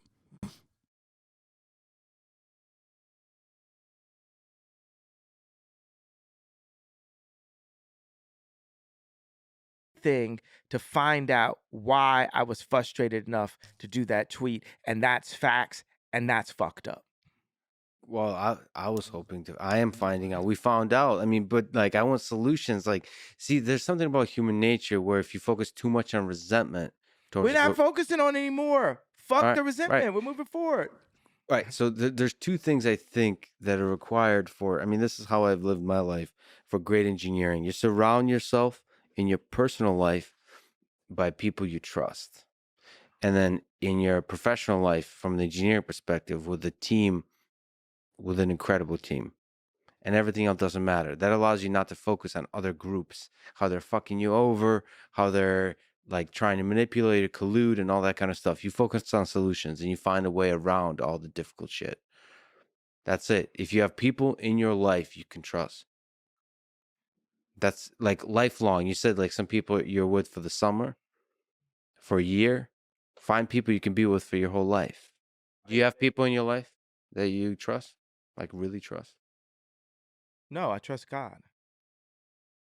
At any point, a human being can, like, I could, like, if I like go and like really, treat this guy like a piece of shit or do this, that, am I supposed to, trust him to be loyal and stay in the situation? No, I trust people to be people, and people are flawed.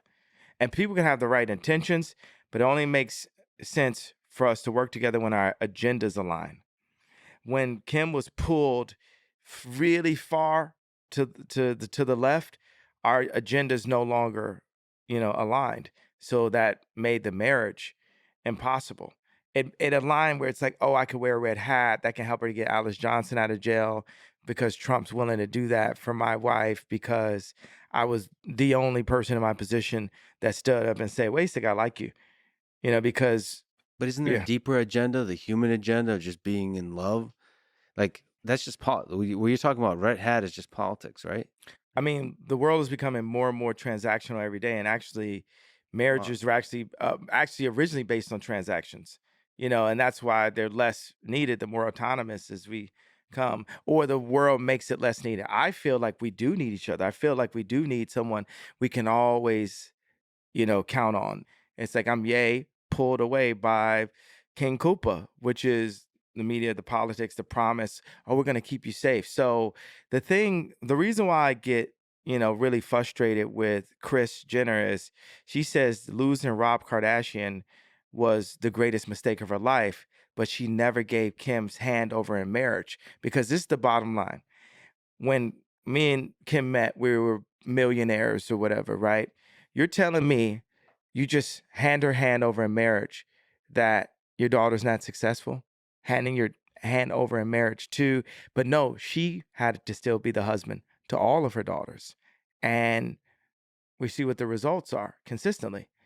So that's where I get, frustrated. It's like, let that go. Let this person do what you made mistakes on. Don't make this person relive those same mistakes and then put that agenda into my daughters too. So is there somebody in your life close to you that you trust enough to call you out on your bullshit? We're all full of shit sometimes.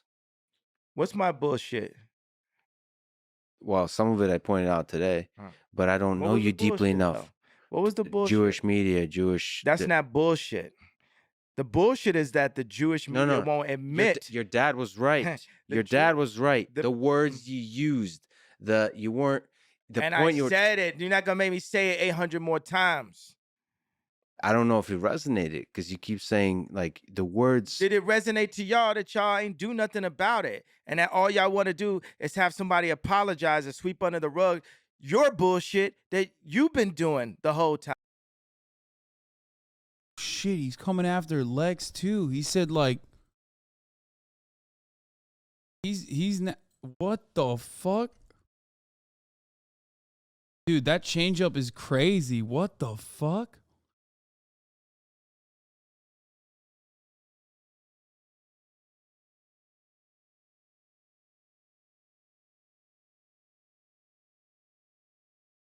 Bro, that's wild.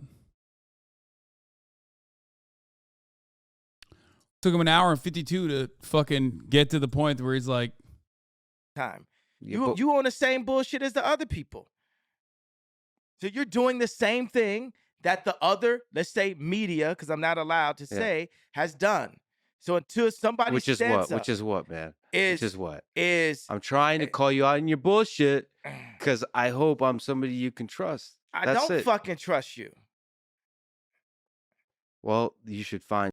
Bro, this is so awkward. What the fuck? Yo, what the fuck? Oh no.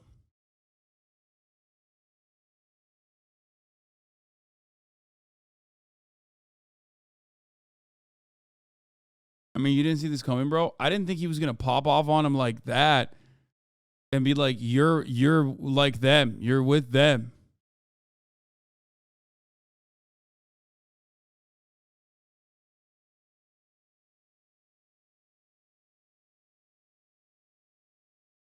This section is labeled accountability.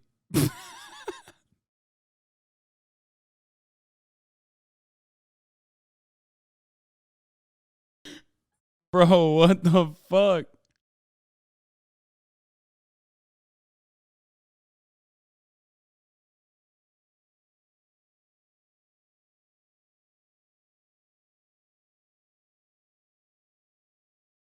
Find people in your life you can trust. Don't tell me what I should do. I'm not one of your BLM marchers. Listen, I'm with you on the BLM. A lot of organizations. No, he's not talking about BLM, the organization, Lex. He's talking about Black Lives Matter, the movement, okay? Don't act like he's just criticizing the organization. Why are you still deflecting for this dude? He just came at you directly and said he doesn't trust you. You're one of them, and you're just like, oh, well, you know, trust me, Kanye. I don't like BLM either. Come on, Kanye. Huge tragedy. And I watched the Candace Owens documentary. And what was your take on it? I think it's important to question the mainstream narratives, but I don't agree with it. I still believe that George Floyd died from the knee of the cop, not from fentanyl. And even if that was the case, there's still 50% of black deaths is actually abortion. Bro, what the fuck? Dude, what the fuck? He is just... So let's get into engineering. Let's just go, because how do you fix that? Population control is social engineering, and its most literal form. The blacks that are under population control. That's something that, I mean, that's just what it is. African Americans are not choosing to get the abortion. I mean, it's a choice. It's an individual choice. But we're being influenced to. Well, then speak to the community and help. I mean, I don't know what the engineering solutions there are. It could be you're doing that in part by speaking to the value and the power of family. Well, watch this. I was building shelters. I bought land in Calabasas, and I bought 2 ranches in Wyoming. 300 acres in Calabasas, 12,000 acres in total in Wyoming. And I started building ideas for shelters. And God set it on my heart to make monasteries, which would be modern day facilities that don't turn people down, that have farms, that have shelter, clothing, but first of all, water, first of all, knowledge, because knowledge is the most important resource to our species above water.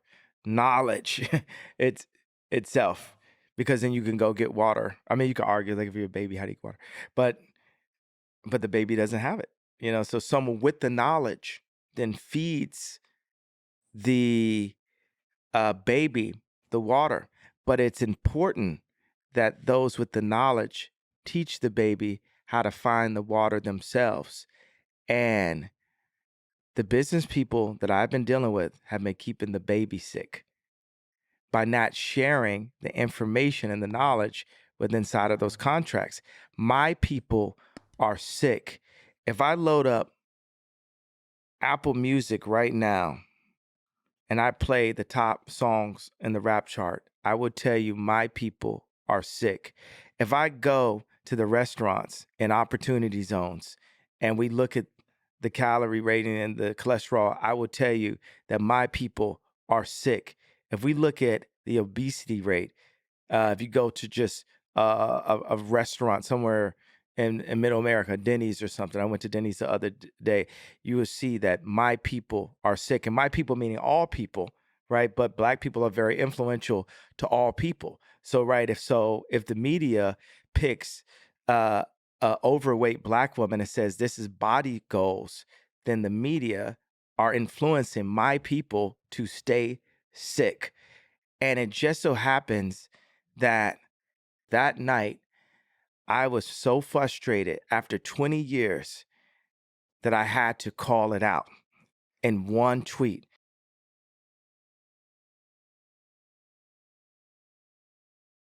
Dude, what the fuck?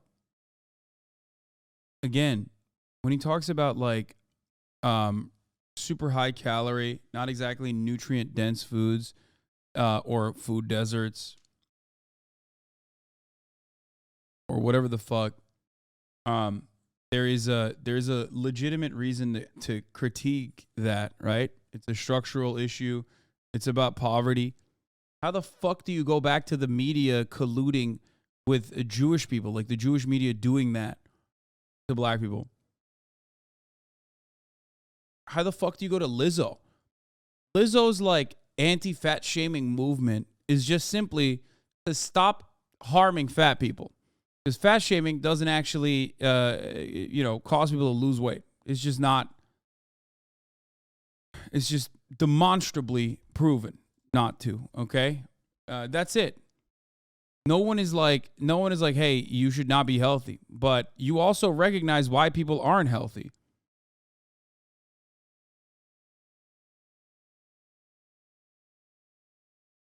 If you're going to talk about why people aren't healthy, not because there is some collusion. Well, there is some collusion, actually.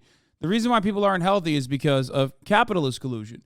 Collusion between food producers, government subsidies that they get, and how much they market unhealthy foods to people, and how they present unhealthy food options, and sometimes even limit healthier food options. Okay? That part is the capitalist collusion. All for the profit motive in general.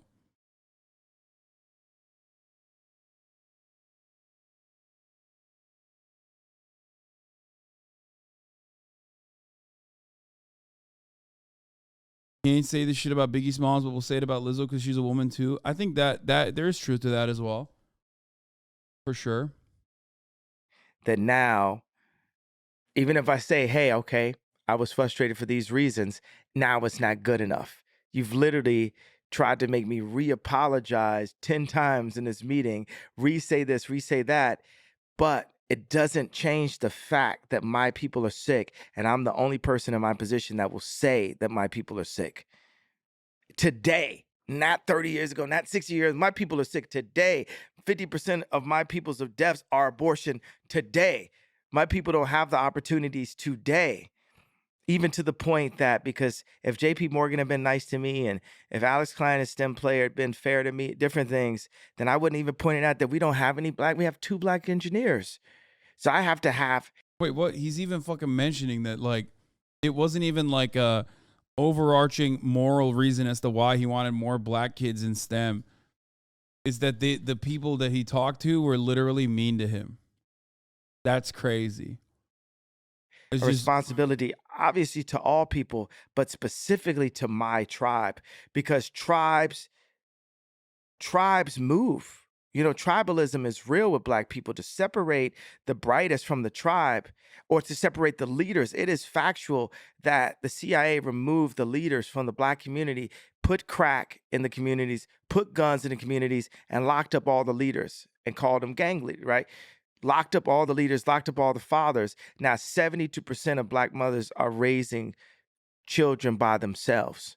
This is an agenda, like a Tuskegee experiment set on my people, right? And what I'm calling out for the black people in entertainment is, what are we doing? We have to collude. And if we don't collude, because even if I said, hey, I'd like to make a company that's all black, right? Is that okay for me to say? Is that okay for me to say? Or is that anti-Semitic? See, if I hadn't crossed the line so far, then that would have sounded anti-Semitic. Now I've stretched a bit, so now we can go to... Oh, thank God, man. Oh, no, he was doing experimental anti-Semitism, actually. Guys, you don't understand. He was being overtly anti-Semitic so he could be like... So he could, like, uplift black people through anti-Semitism somehow. But, like, with marginal moments of it, I think.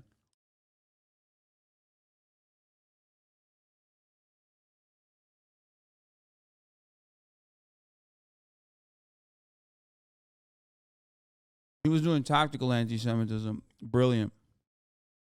Okay, let's make an all-black company. But that would have been anti-Semitic. Just that concept. Because you could word that in a different way that would sound anti-Semitic. I don't know, man. I have to listen. What if I said I didn't want to have the Jewish people in the company, would that be anti-Semitic? It would sound like it, right? You'd say I'm from 1930s, right? Yeah. But for me as a tribe to say, no, I want an all-black company, right? I'm generally against that kind of thing, but first of all, you have the right to do whatever the hell you want. This is America. Well, what I'm saying is that's what I feel may need to happen for my people to have power again. I don't think he understands it. Like, first of all, there are, Ethiopian Jews. Kanye's really pulling a fucking Israel out here, okay? making it seem like that's not a thing.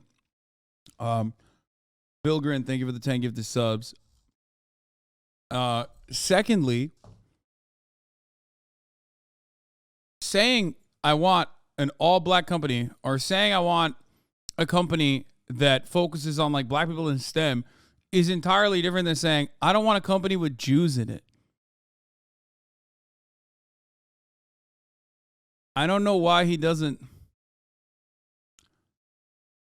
It's not just Ethiopians, there are black Jews. Yes, I know.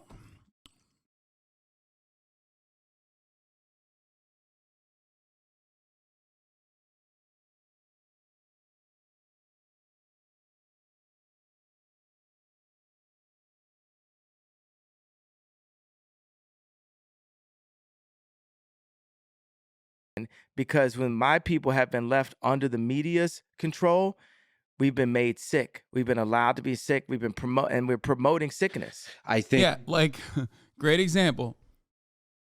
Support black-owned businesses, more like support non-Jewish-owned businesses. There's a difference between the two, right? Like, I don't know why he doesn't understand that.